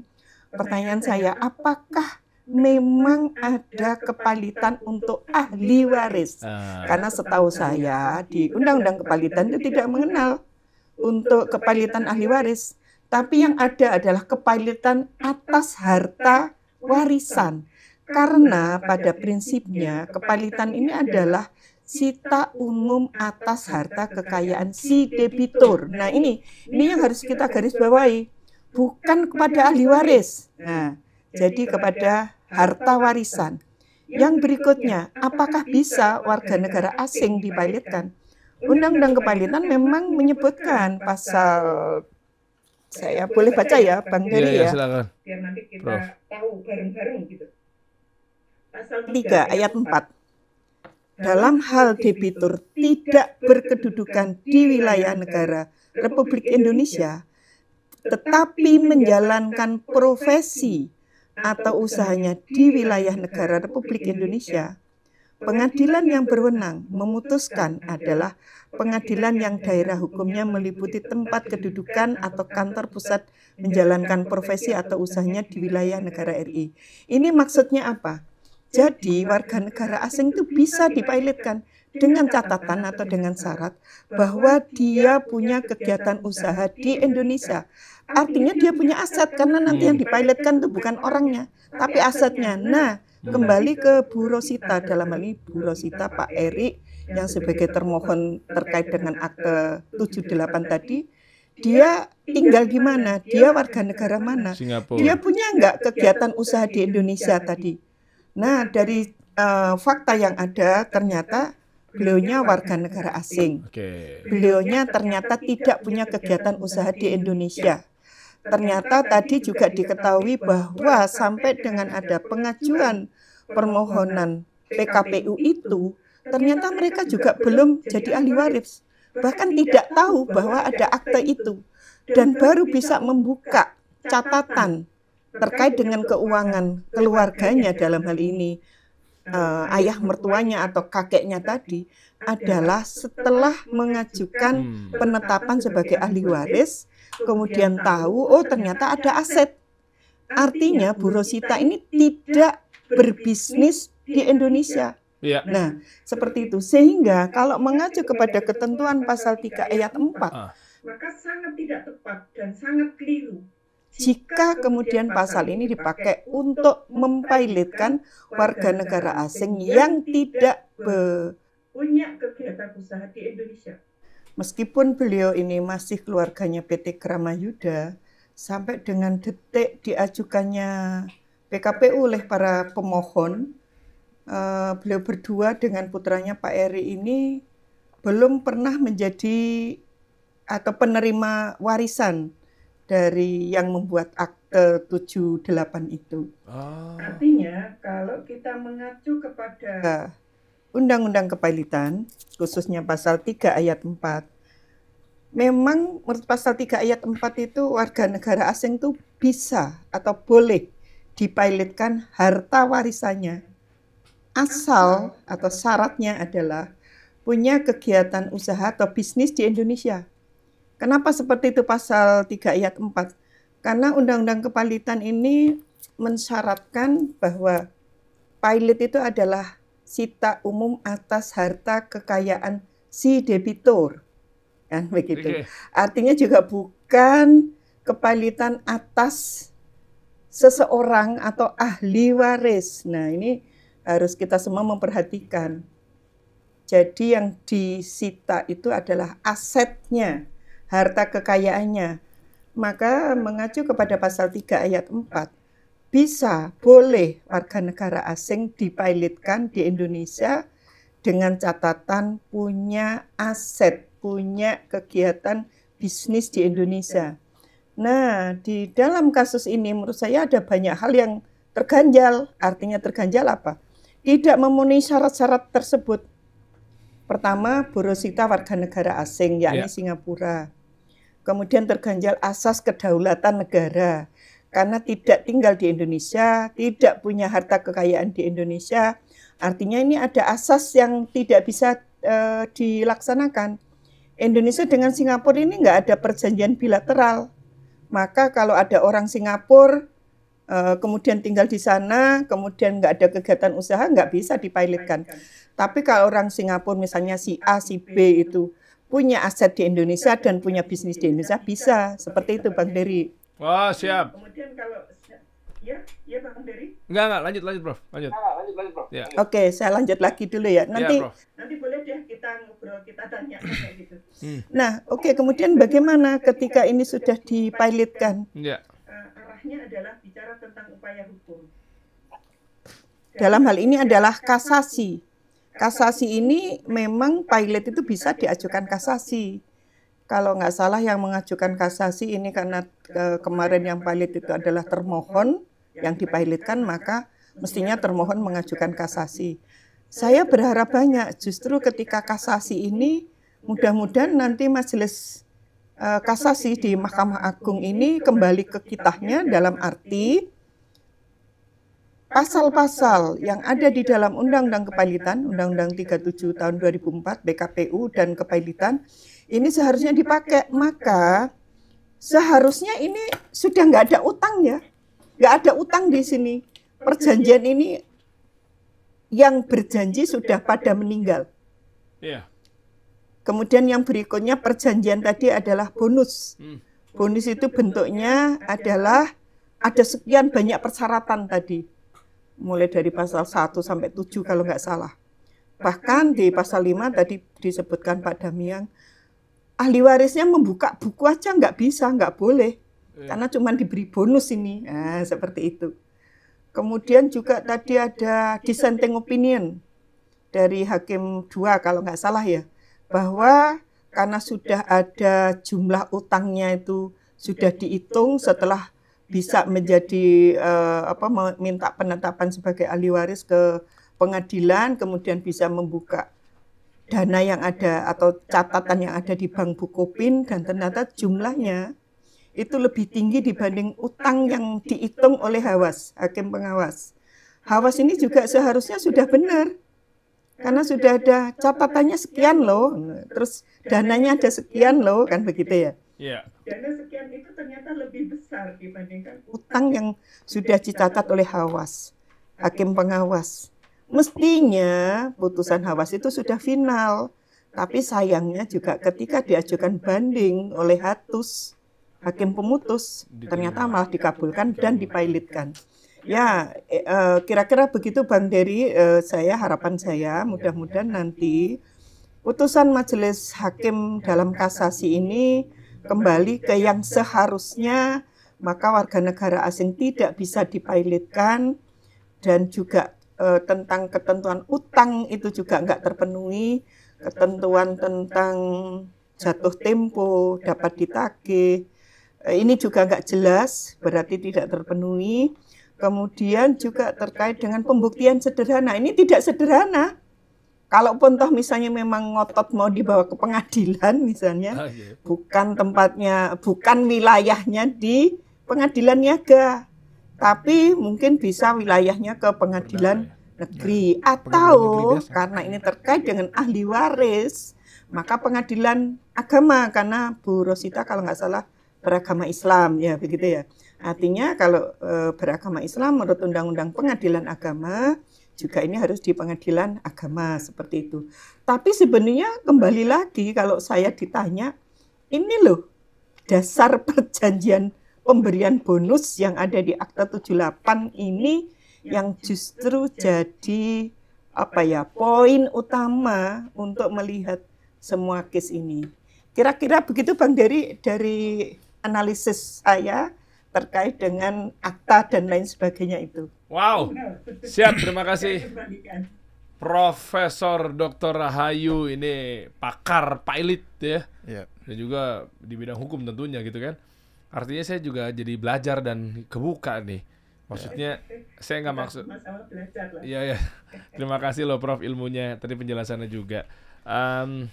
Saya aja mungkin bisa melihat bahwa ya saya sebatas pengusaha lah ya, bisa ngelihat bahwa akte mungkin ranah saya bukan nyampe ke legal gitu, ke hukum gitu ya.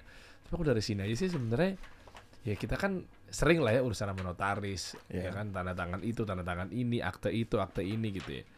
Ya bacaannya sih sebenarnya gimana tiba-tiba jadi utang, itu aja sih pertanyaan saya. Iya kan?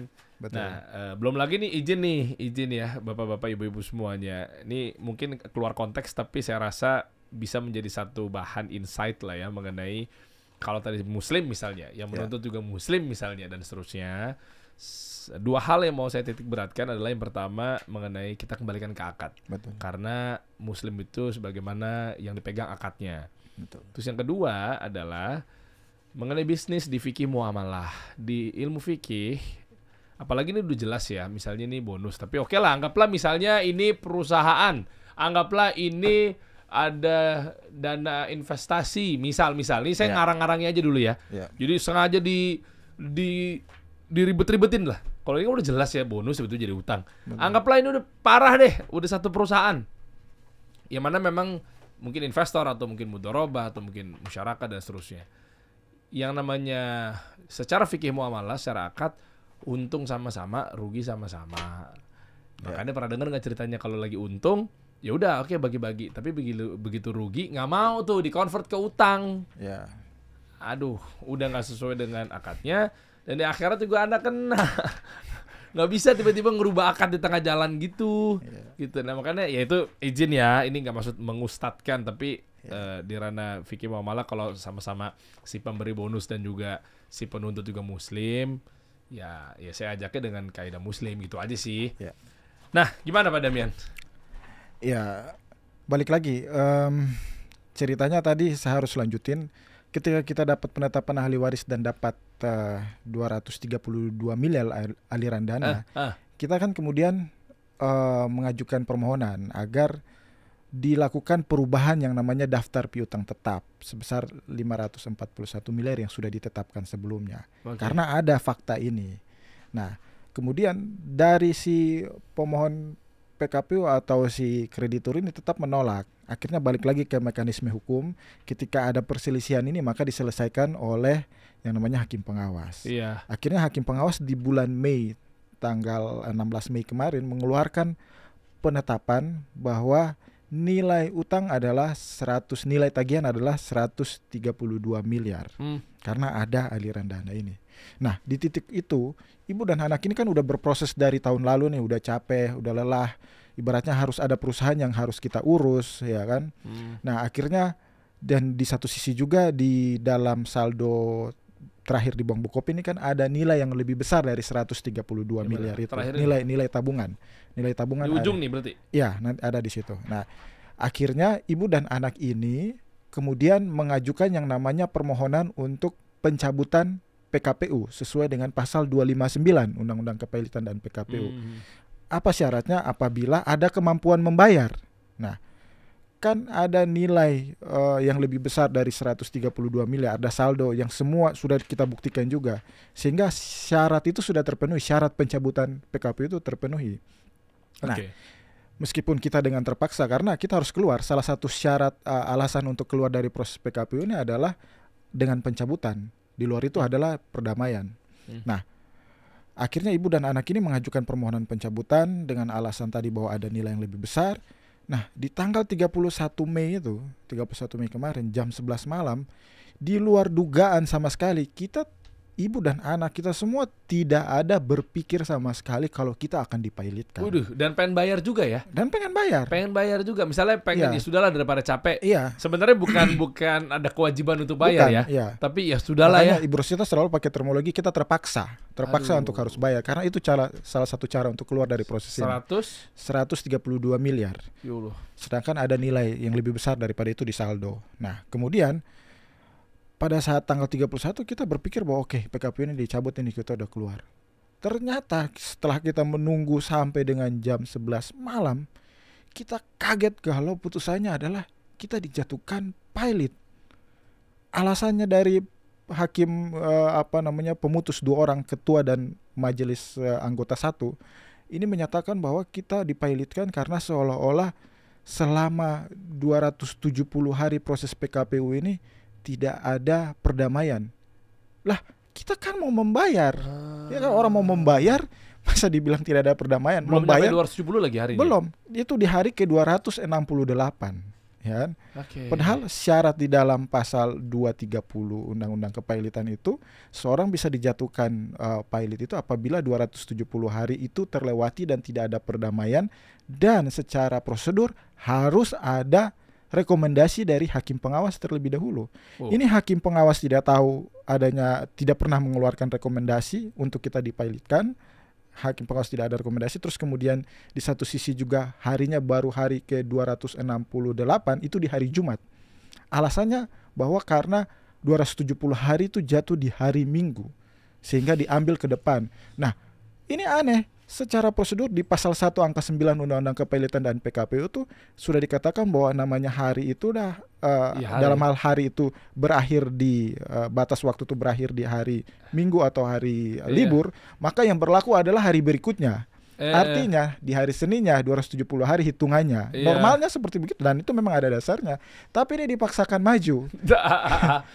Lo kata gajian, lo kata payroll di weekend dimajuin di Jumat. Makanya. Dan setelah kita menerima salinan putusan, Pak Diri, ternyata itu musyawarah hakim itu sudah dilakukan di tanggal 30, satu hari sebelumnya. Untuk membacakan sebuah putusan, kan tidak perlu kita harus menunggu sampai jam 11 malam, bukan? Karena musyawarah sudah dilakukan tuh di hari sebelumnya. Nah, itu yang aneh. Kenapa harus menunggu sampai jam 11 malam? Itu dari aspek prosedur. Dari aspek substansinya, alasan kita dipilotkan karena seolah-olah bahwa tim pengurus menolak 132 miliar sesuai penetapan hakim pengawas. Ada nggak? Sehingga masih ada perselisihan. Penolakan itu ada? Enggak. Pengurus pada saat itu, ini pertimbangan ini rancu nih. Karena di satu sisi bilang bahwa ada penolakan dari pengurus, tapi di pertimbangan lainnya menyatakan bahwa meskipun pengurus telah tunduk pada penetapan hakim pengawas, tapi ternyata hakim pengawas belum menandatangani daftar piutang tetap sebesar 132 miliar yang dibuat oleh pengurus, itu belum ditandatangani hakim pengawas, sehingga belum memenuhi syarat sesuai dengan pasal 270. Loh, kok aneh, satu putusannya bertentangan, yang kedua di satu sisi itu tidak ada kewajiban bagi hakim pengawas sesuai pasal 270 yang disebutkan dalam pertimbangan untuk hakim pengawas menandatangani daftar piutang tetap itu tidak ada kewajiban. Jadi ini seperti terkesan dicari alasan, pokoknya pilot. Kesimpulannya kan jadinya seperti begitu, dugaannya seperti begitu. Karena alasannya bahwa ada perselisihan tagihan. Loh, perselisihan tagihan gimana lagi? Yang namanya hakim pengawas sudah mengeluarkan putusan, siapapun harus tunduk. Kita kita selaku debitur, kreditur, kurator, pengurus, itu semua harus tunduk pada pada penetapan itu, sehingga nilainya seharusnya udah final. Nah, itulah yang mengakibatkan kenapa ada dissenting opinion.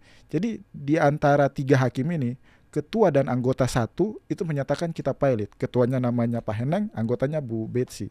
Nah, ketua dan anggota 1 ini adalah hakim yang memutus awal kita PKPU tahun lalu. Kalau anggota 2 yang memberikan dissenting ini adalah hakim yang baru masuk di bulan Desember tahun lalu menggantikan ketua majelis yang dimutasi ke pengadilan lain.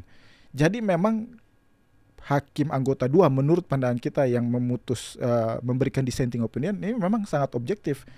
Jadi masih sesuai aturan hukum. Nah, dissenting dari hakim anggota 2 itu menyatakan bahwa perkara ini sudah salah sejak awal. Kenapa? Di dalam Undang-Undang Kepailitan dan PKPU tidak dikenal yang namanya PKPU ahli waris.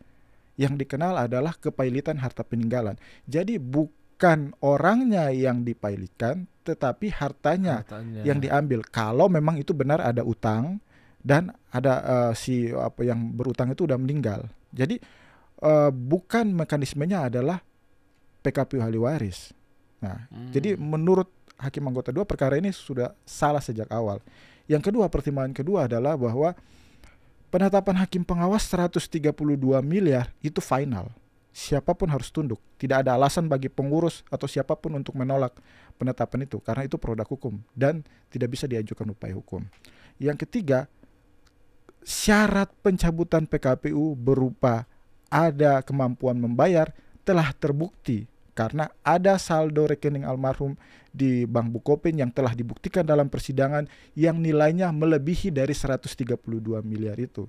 Sehingga menurut anggota 2, PKPU ini seharusnya dicabut, bukan dipailitkan. Karena kelebihan saldonya karena ada mampu bayar, ada hartanya, ada duitnya itu loh. Iya, kecuali memang ada duitnya ya sudah ya pilot duitnya. Iya, betul.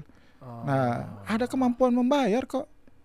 Dari aspek prosedur udah salah karena di hari 268, dari aspek substansi pun tidak layak karena ya udah orang mau mampu membayar, ada kemampuan membayar sesuai dengan nilai penetapan hakim pengawas, tapi kemudian dianggap masih ada perselisihan. Loh, perselisihan apa? Penetapan hakim pengawas ini diabaikan begitu saja? Kan aneh. Nah, itulah alasan kenapa pasca putusan pilot ini kita mengajukan kasasi dengan beberapa poin.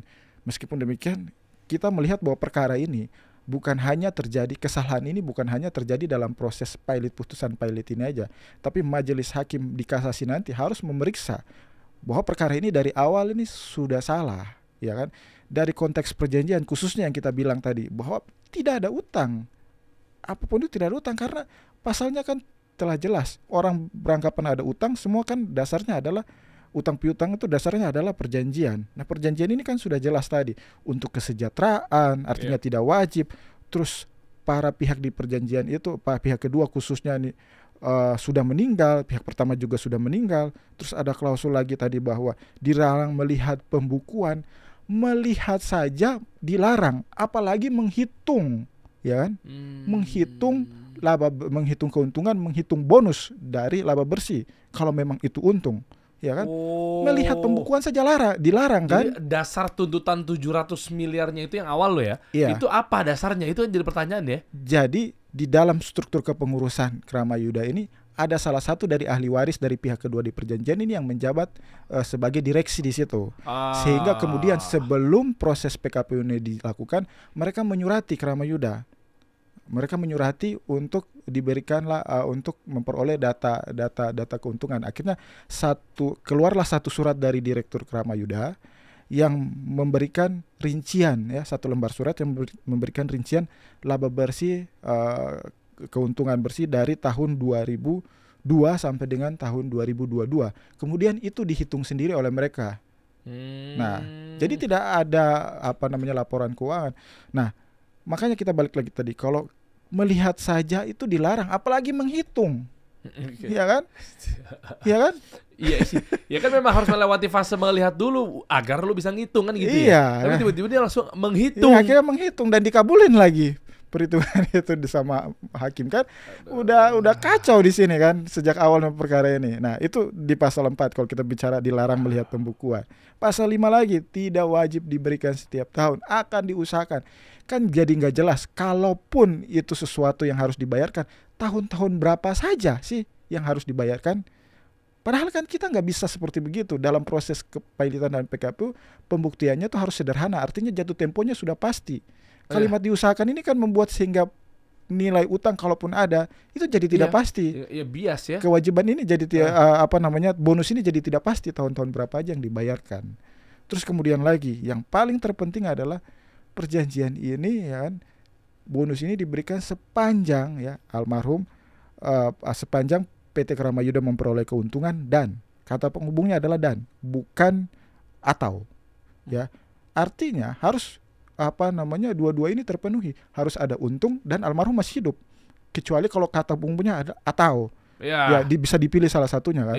Tapi ini dan, artinya dua-dua ini semua terpenuhi. Kalau Pak Syarnobi saja sudah meninggal, pihak pertama di perjanjian sudah meninggal, maka bonus ini sudah berakhir. Ya udah kelar, karena memang udah nggak ada orangnya. Udah nggak ada orangnya, kan dia yang berkewajiban.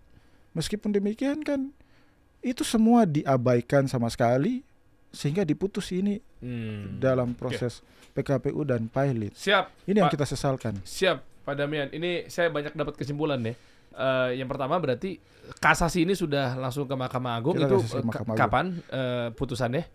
Kemarin kita ajukan bulan Juni. Saat ini sudah per hari ini sekitar sudah hari ke 35. Berdasarkan aturan harus 60 hari. Oh, berarti kita tunggu sebulan lagi. 60 hari. Ya, artinya mungkin ya kita berharap dalam bulan inilah. Oke, berarti misal aja nih, tiba-tiba saya coba bukan benturkan ya, tapi saya pengen lihat dari sudut pandang, misalnya coba nih buat Anda yang penuntut ini hadir dong di sini. Saatnya mungkin Anda berbicara, perlu lagi nggak? Apa tinggal nunggu aja Mahkamah Agung? Ya, proses dari penasaran segi proses aja sih jawaban-jawaban dari. Ya, itu kita harapkan juga kalau memang ada, kita bersedia. Mari kita biar dong. Jadi jangan satu arah nih Pak Damian, ya kan? Betul. Kalau ada aja gitu, kalaupun berani atau pemohon PKPU 1 gitu kan. Arsyad Rashid ya. Muhammad Arsyad, wakil ahli waris lain. Pemohon PKPU 2 Said P, wakil waris lain. Pemohon PKPU 3 Indra PS, pemohon PKPU 4 Daud KR. Ini nih, wakil 2 ahli waris lain. Dan yang menarik lagi nih, yang menarik adalah pasca putusan ini selain kita kasasi, kita melaporkan 2 hakim pemutus ini yang memutus kita pilot ini ke pengadilan, diantaranya adalah kepada Pengadilan Tinggi DKI Jakarta, karena kita menduga bahwa putusan itu tidak benar, ada pelanggaran kode etik di sini. Waduh, siapa nama Pak Hakim ya? Hakim boleh disebut sih kalau kayak gini? Kan nggak apa-apa. jelas semua. Ada di putusan kan, bisa putusan dibaca kan juga, dibaca orang bisa melihat. Siapa hakim yang Ketua majelisnya namanya Pak Heneng, ya, Pak Heneng Pujaji, sama anggotanya namanya Pak Ibu apa namanya? Betsy Siskemanu. Ini yang memutus kita pilot. Hakim memutus kita pilot. Yang kita laporkan ke pengadilan tinggi. Dan setelah saya diperiksa, ini ada proses lagi nih. Setelah saya diperiksa, yang menarik adalah di dalam proses pemeriksaan itu oleh hakim tinggi, hakim senior yang di pengadilan tinggi sebagai pengawas dari hakim di bawahnya termasuk Pengadilan Niaga Jakarta Pusat, itu berpendapat bahwa kita sempat diskusi dan sempat ada jokes bahwa kalau semua warga negara asing bisa di PKPU dan pilot di Indonesia, ini jangan-jangan Donald Trump bisa di PKPU di Indonesia nih secara itu juga real. Bisa juga ya. Iya, dengan gampangnya kan. Ngasal gitu hidup bernegara ya. Kayak nggak mungkin loh maksudnya beda negara gitu tiba-tiba pilot. Nah, akhirnya pada tanggal 8 Agustus kemarin kita akhirnya terima tembusan surat dari Ketua Pengadilan Tinggi DKI Jakarta. Surat itu ditujukan kepada Ketua MA dan Badan Pengawas Mahkamah Agung yang isinya menyatakan bahwa berdasarkan hasil pemeriksaan diantaranya 2 hakim Bu Betsy dan Pak Heneng ini dianggap melanggar kode etik sehingga direkomendasikan untuk dijatuhi sanksi berupa mutasi ke pengadilan negeri yang kelasnya lebih rendah. Wah. Nah, persoalannya itu rekomendasi kepada Mahkamah Agung dan Badan Pengawas. Sudah berapa bulan ini kita masih menunggu nih eksekusi dari Yang Mulia Ketua Mahkamah Agung maupun Badan Pengawas. Oke. Baru saya mau nanya tentang ganjarannya apa? Berarti dimutasi atau dicopot? Dimutasi ke dicopot nggak bisa? Ya, dimutasi artinya mereka harus pindah dong, harus pindah. Enggak, maksudnya bahasa copot tuh bukan dipindahin ya dicopot aja gitu. Apa? Ya. Iya, nggak ditugasin, kayak biasanya kan ada oknum kepolisian kan dicopot gitu. Ya memang sanksinya kan mungkin di internalnya kan ada berbagai macam ya. Tapi dimutasi yang lebih rendah. Ya, itu sanksinya adalah dimutasi. Rekomendasi sanksinya adalah dimutasi ke pengadilan yang kelasnya lebih rendah. Itu apa biasanya pendapatannya juga menurun? Mungkin dari kelas pengadilan kan perkara dan sebagainya juga kan berbeda. Berbeda kelasnya ya. Iya. Nah, yang menjadi kita menanti-nanti selama udah hampir 2 bulan ini adalah kapan nih Mahkamah Agung mau menjalankan rekomendasi ini nih. Kan 60 hari, Pak. Bukan, itu kasasi. Yang ini kan pelanggaran etik nih. Yang etik ini kan kita masih menunggu sampai saat ini. Kita udah diperiksa, semua diperiksa untuk memutasi kan seharusnya kan nggak sesulit itu. Berat, panas. Kalau sampai nggak dimutasi kan kita justru mempertanyakan ini ada apa nih, kan udah ada pemeriksaan. Ya kan, biar objektif lah. Ya, sabar, tenang Pak. Nih saya sebagai media di sini. Saya jadi mengingat bahwa agak lucu memang ya, kadang kita tiba-tiba dipilotkan di negara lain, bukan negara Indonesia. Emang lagi istilah oknum-oknum hakim ini lagi ngetren, Pak. 90 tambah 6 aja bisa 99. Ya kan, di menit injury time Indonesia Bahrain ini kan agak bingung, harusnya 96 tuh. 90 tambah 6. Lebihan waktu 6 menit jadi 99. Jangankan itu, yang ini aja nggak heran saya, Pak, ya kan? Orang yang nggak punya usaha di sini, orangnya di Malaysia, tiba-tiba bisa dipilot, ya kan? Nah, itu kan nggak heran lah, bisa kadang begitulah kadang. Dan yang lucu lagi, kalaupun dianggap perjanjian ini berlaku sampai ke ahli waris, yang menjadi pertanyaannya sampai generasi keberapa, sampai 100 generasi di bawahnya harus bisa pakai Akta 78 ini untuk menghitungkan dasar hutang. Kan harus ada kepastian hukum di sini, kan nggak bisa seperti begitu mentang-mentang ahli waris meskipun dia udah generasi ke 1000 atau mungkin ke 100 atau berapa, kan nggak mungkin, harus tetap diberlakukan akta ini kan. Kita tunggu berarti putusan dari Mahkamah Agung. Ibu Betsy, Bapak Heneng. Nah, ini mungkin ada punya akses ke sana. Beliau susah juga sih. Saya pengen tahu klarifikasi dari beliau apa tuh. Nah, kenapa kita juga minta itu? Karena ketika proses pilot ini berjalan, maka verifikasi berjalan lagi. Proses verifikasi berjalan lagi, di mana ada perselisihan tagihan itu diselesaikan melalui mekanisme Renvoy. Kalau dulunya di PKPU itu Renvoy itu penyelesaian perselisihan tagihan, berapa nilai tagihannya. Karena prosesnya diulang lagi nih. Nah, saat ini yang menjadi menarik adalah di proses pilot ini kan mendaftarkan tagihan lagi tuh. para pemohon pilot atau kreditur mendaftarkan dengan nilai yang tidak tanggung-tanggung 1,2 triliun di tahap pilot ini. Dan tetap kita beranggapan bahwa ini seharusnya tidak ada utang. Kita mau memberikan hanya cuma sebesar 21, ya ibaratnya kerohiman lah, karena ini masih ada keluarga juga. Ya, uang kerohiman itu berapa? Ibu dan anak ini mau memberikan sebesar sekitar 21 miliar kalau mau. Ya, mengakui bahwa mau memberikan cuma sebesar itu dengan atas dasar itikat baik.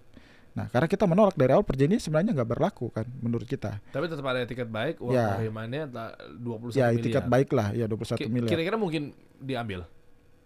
Nah, ini yang kemudian ditolak oleh kurator profesi yang diangkat. Kalau dulu di PKPU istilahnya pengurus.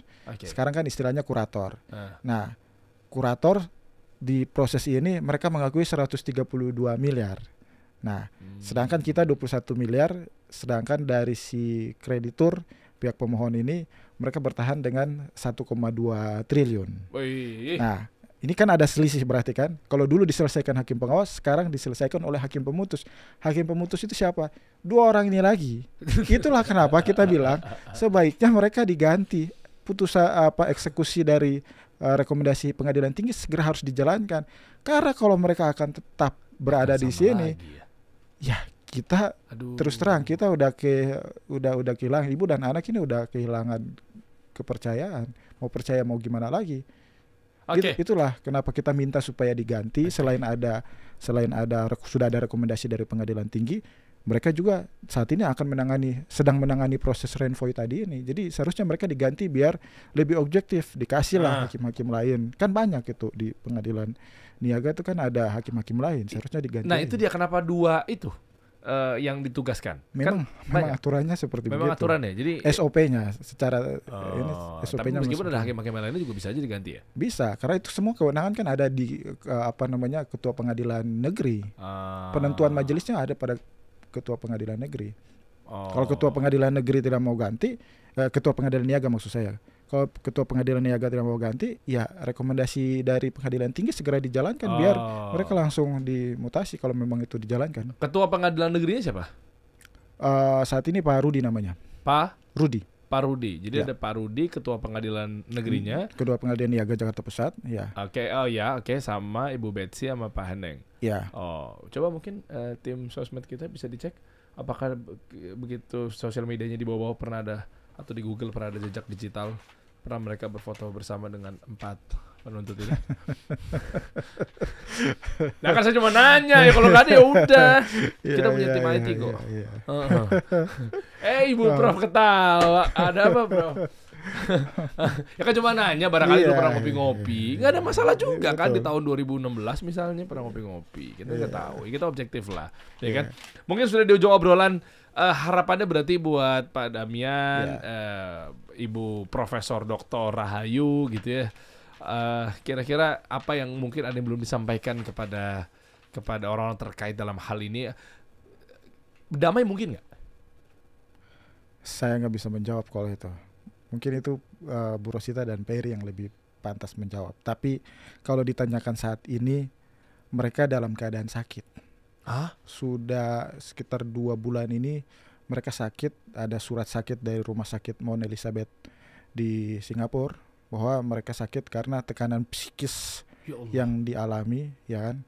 Ya kita bisa membayangkan ditinggal suami, ditinggal ayah, kemudian berhadapan dengan tuntutan yang nilai fantastis yang seharusnya tidak pernah ada dan dilakukan oleh orang-orang yang notabene selama ini hidup bersama dengan almarhum, ya kan, di Indonesia maksudnya, yang seharusnya mungkin kalaupun ada itu seharusnya dibicarakan, jangan tunggu sampai beliau meninggal baru kemudian diajukan melalui proses hukum.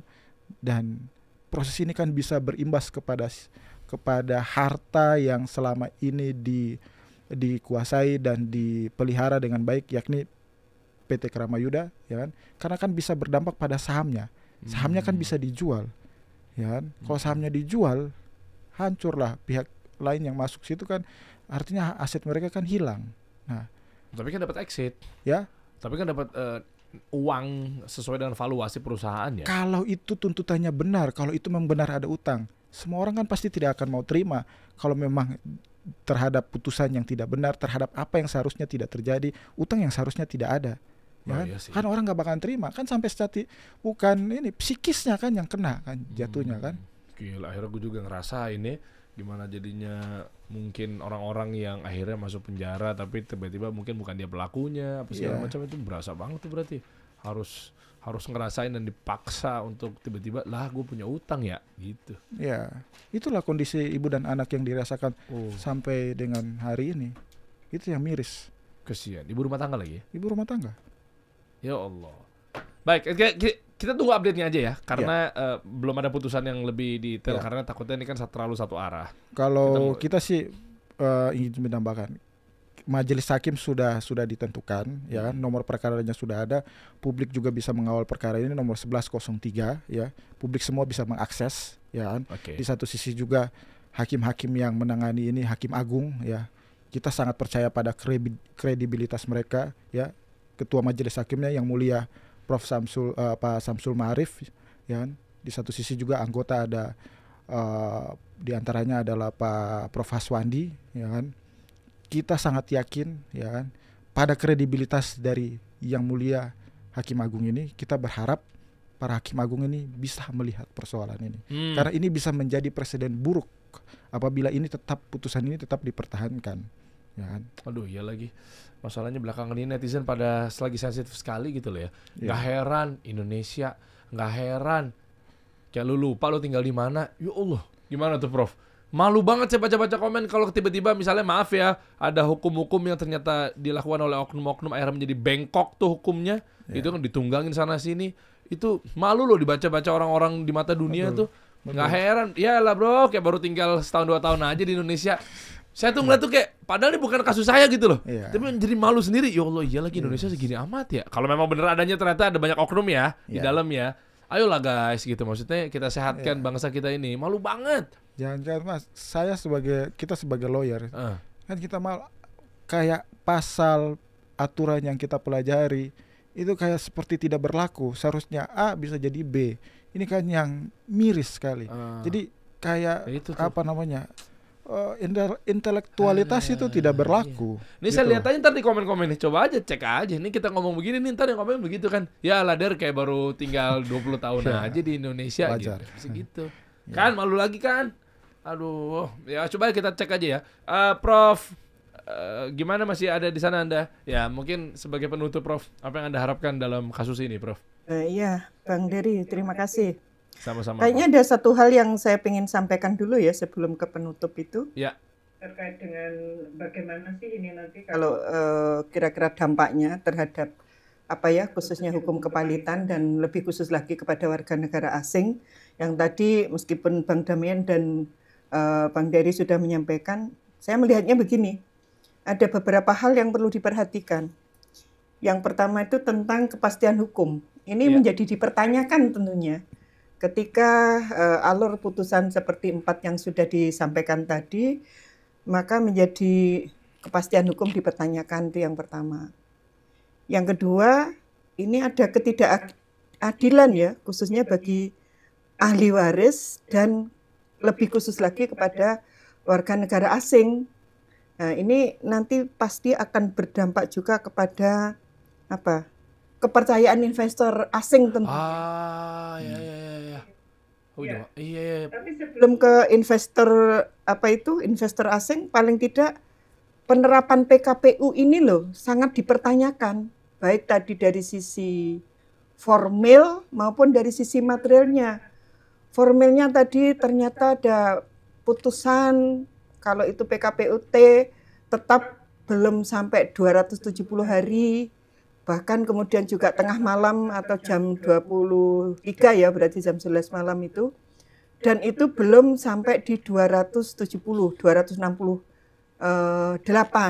Kalau itu hari Minggu, kembali tadi Pak Damian sudah menyampaikan pasal 1 ayat 9 itu, ya kalau hari Minggu ya berarti hari berikutnya, kan tinggal nunggu Senin kan gitu aja. Kenapa malah dimajuin ya?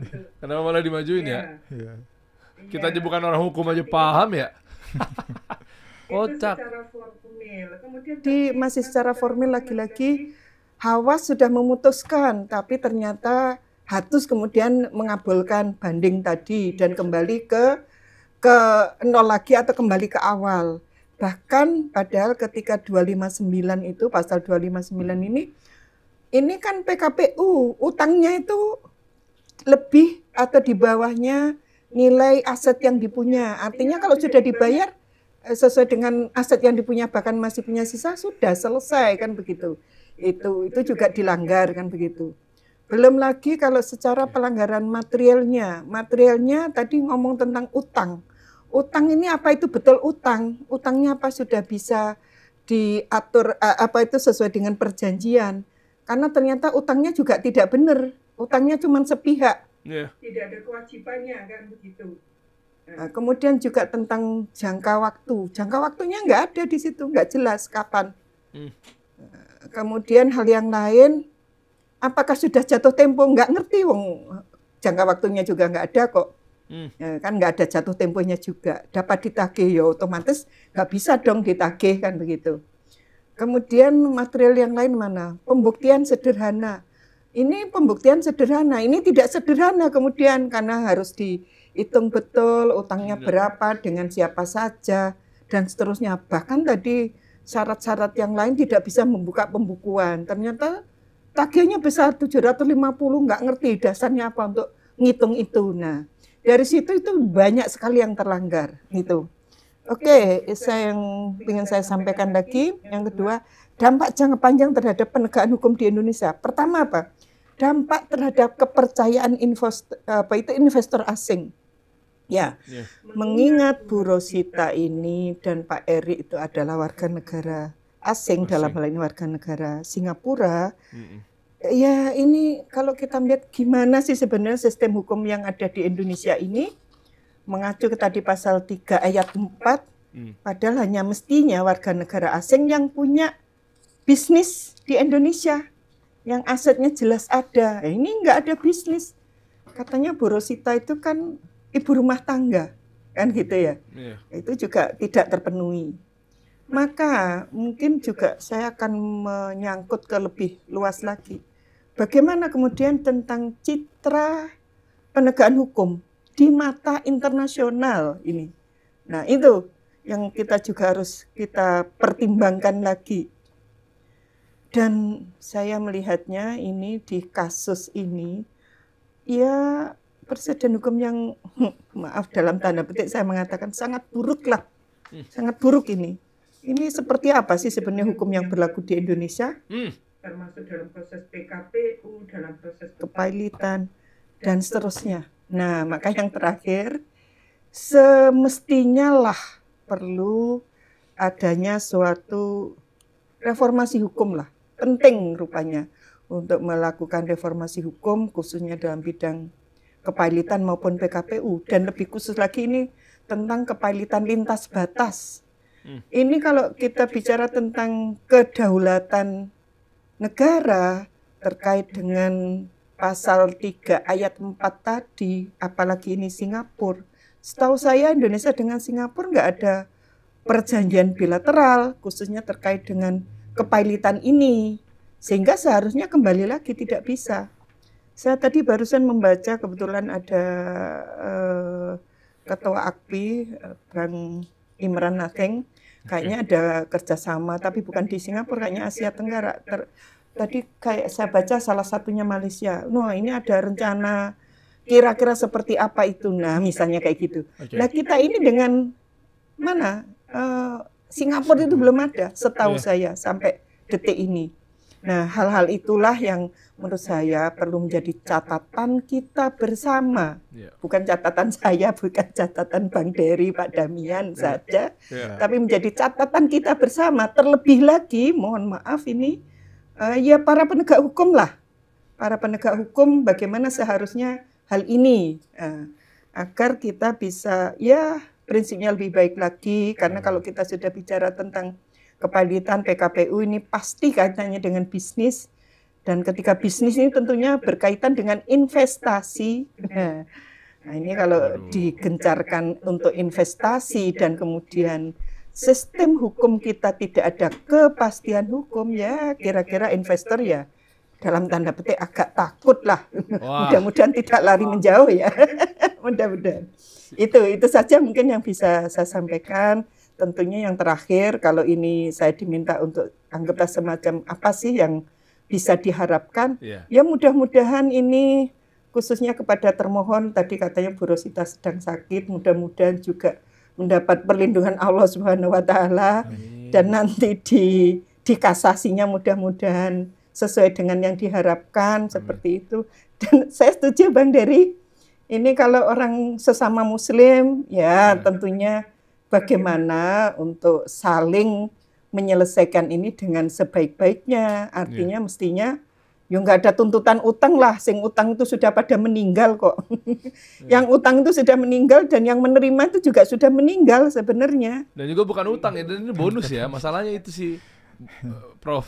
Ya masalahnya bonus gitu. Jadi mau dipaksain ke utang juga bingung gitu loh. Kayaknya nggak perlu. Iya kan, nggak perlu mikir panjang. Iya, sebenarnya ini kan bukan utang, kan bonus. Bonus itu kan, ini loh kamu dikasih bonus, terimaan kan begitu ya kira-kira. Nah itu aja sementara yang bisa saya sampaikan. Mohon maaf jika dalam saya menyampaikan ini ada pihak-pihak yang kurang berkenan. Saya hanya melihatnya dari sisi yang positifnya dalam arti bagaimana ketika ada suatu permasalahan agar bisa penyelesaiannya dengan lebih baik lagi. Itu saja yang bisa saya sampaikan Bang Dery, Pak Damian. Ya, terima kasih Prof. Terima kasih Prof. Sama-sama. Wah ilmunya keren banget. Kayaknya memang kalau dari bonus tiba-tiba ke utang ya. Ini saya tutup di sini nih ya. Kayaknya nggak perlu bantuan Yura atau Bernadi ya kayaknya. Maksudnya udah ketahuan. Yura aku nggak kuat Yura gitu. Kayaknya nggak perlu kesana. Sal Priadi juga kayaknya nggak perlu tugas lah. Maksud saya ini udah kelihatan lah. Maksudnya ini kan bisa dipakai akal-akal yang nggak perlu orang-orang hukum banget gitu kan. Ya mudah-mudahan ini bisa menjadi titik terang juga buat negara kita tercinta. Tadi Prof juga udah sempat singgung karena saya juga pelaku usaha jadi terkait investasi. Misal dibenarkan IKN itu nggak ada investornya gara-gara Indonesia ini masih tanda kutip belum sehat, ya nggak heran sih. Misal IKN ternyata katanya nggak laku apa segala macam gara-gara banyak investasi asing yang mau masuk, tapi mikir-mikir dengan kondisi seperti ini kayaknya ya nggak heran gitu loh. Maksudnya malu lah guys, ayo dong katanya bonus demografi. Pak Jokowi, Pak Prabowo babak belur kalau sendirian. Negara ini terlalu besar untuk diurusin 1-2 orang. Kita ini dong yang harus gerak gitu loh. Ya nggak 8% lagi ntar targetnya. Indonesia emas lagi. Mana cemas apa emas nih? Kalau memang oknum-oknum hakim masih banyak oknum loh ya. Gitu Pak Damian. Betul. Prof. Betul, sepakat Pak. Kita tunggu nanti ya putusannya ya. Amin. Insya Allah. Siap, terima kasih Pak Damian. Terima Ibu kasih. Profesor Dr. Rahayu. Terima kasih Prof. Terima kasih Pak Dery. Kita lihat nanti sama-sama. Kita lihat nanti update-nya. Seperti apa. Ya benar. Siap. Support lah. Kalau memang misalnya butuh hakim yang sehat gitu, saya daftar lah kalau gitulah. Kayaknya mah nggak perlu pakai ribet-ribet. Orang komunikasi bisa baca kok begini mah. Daftar gimana? Cara daftar hakim gimana? Kita kasih solusi.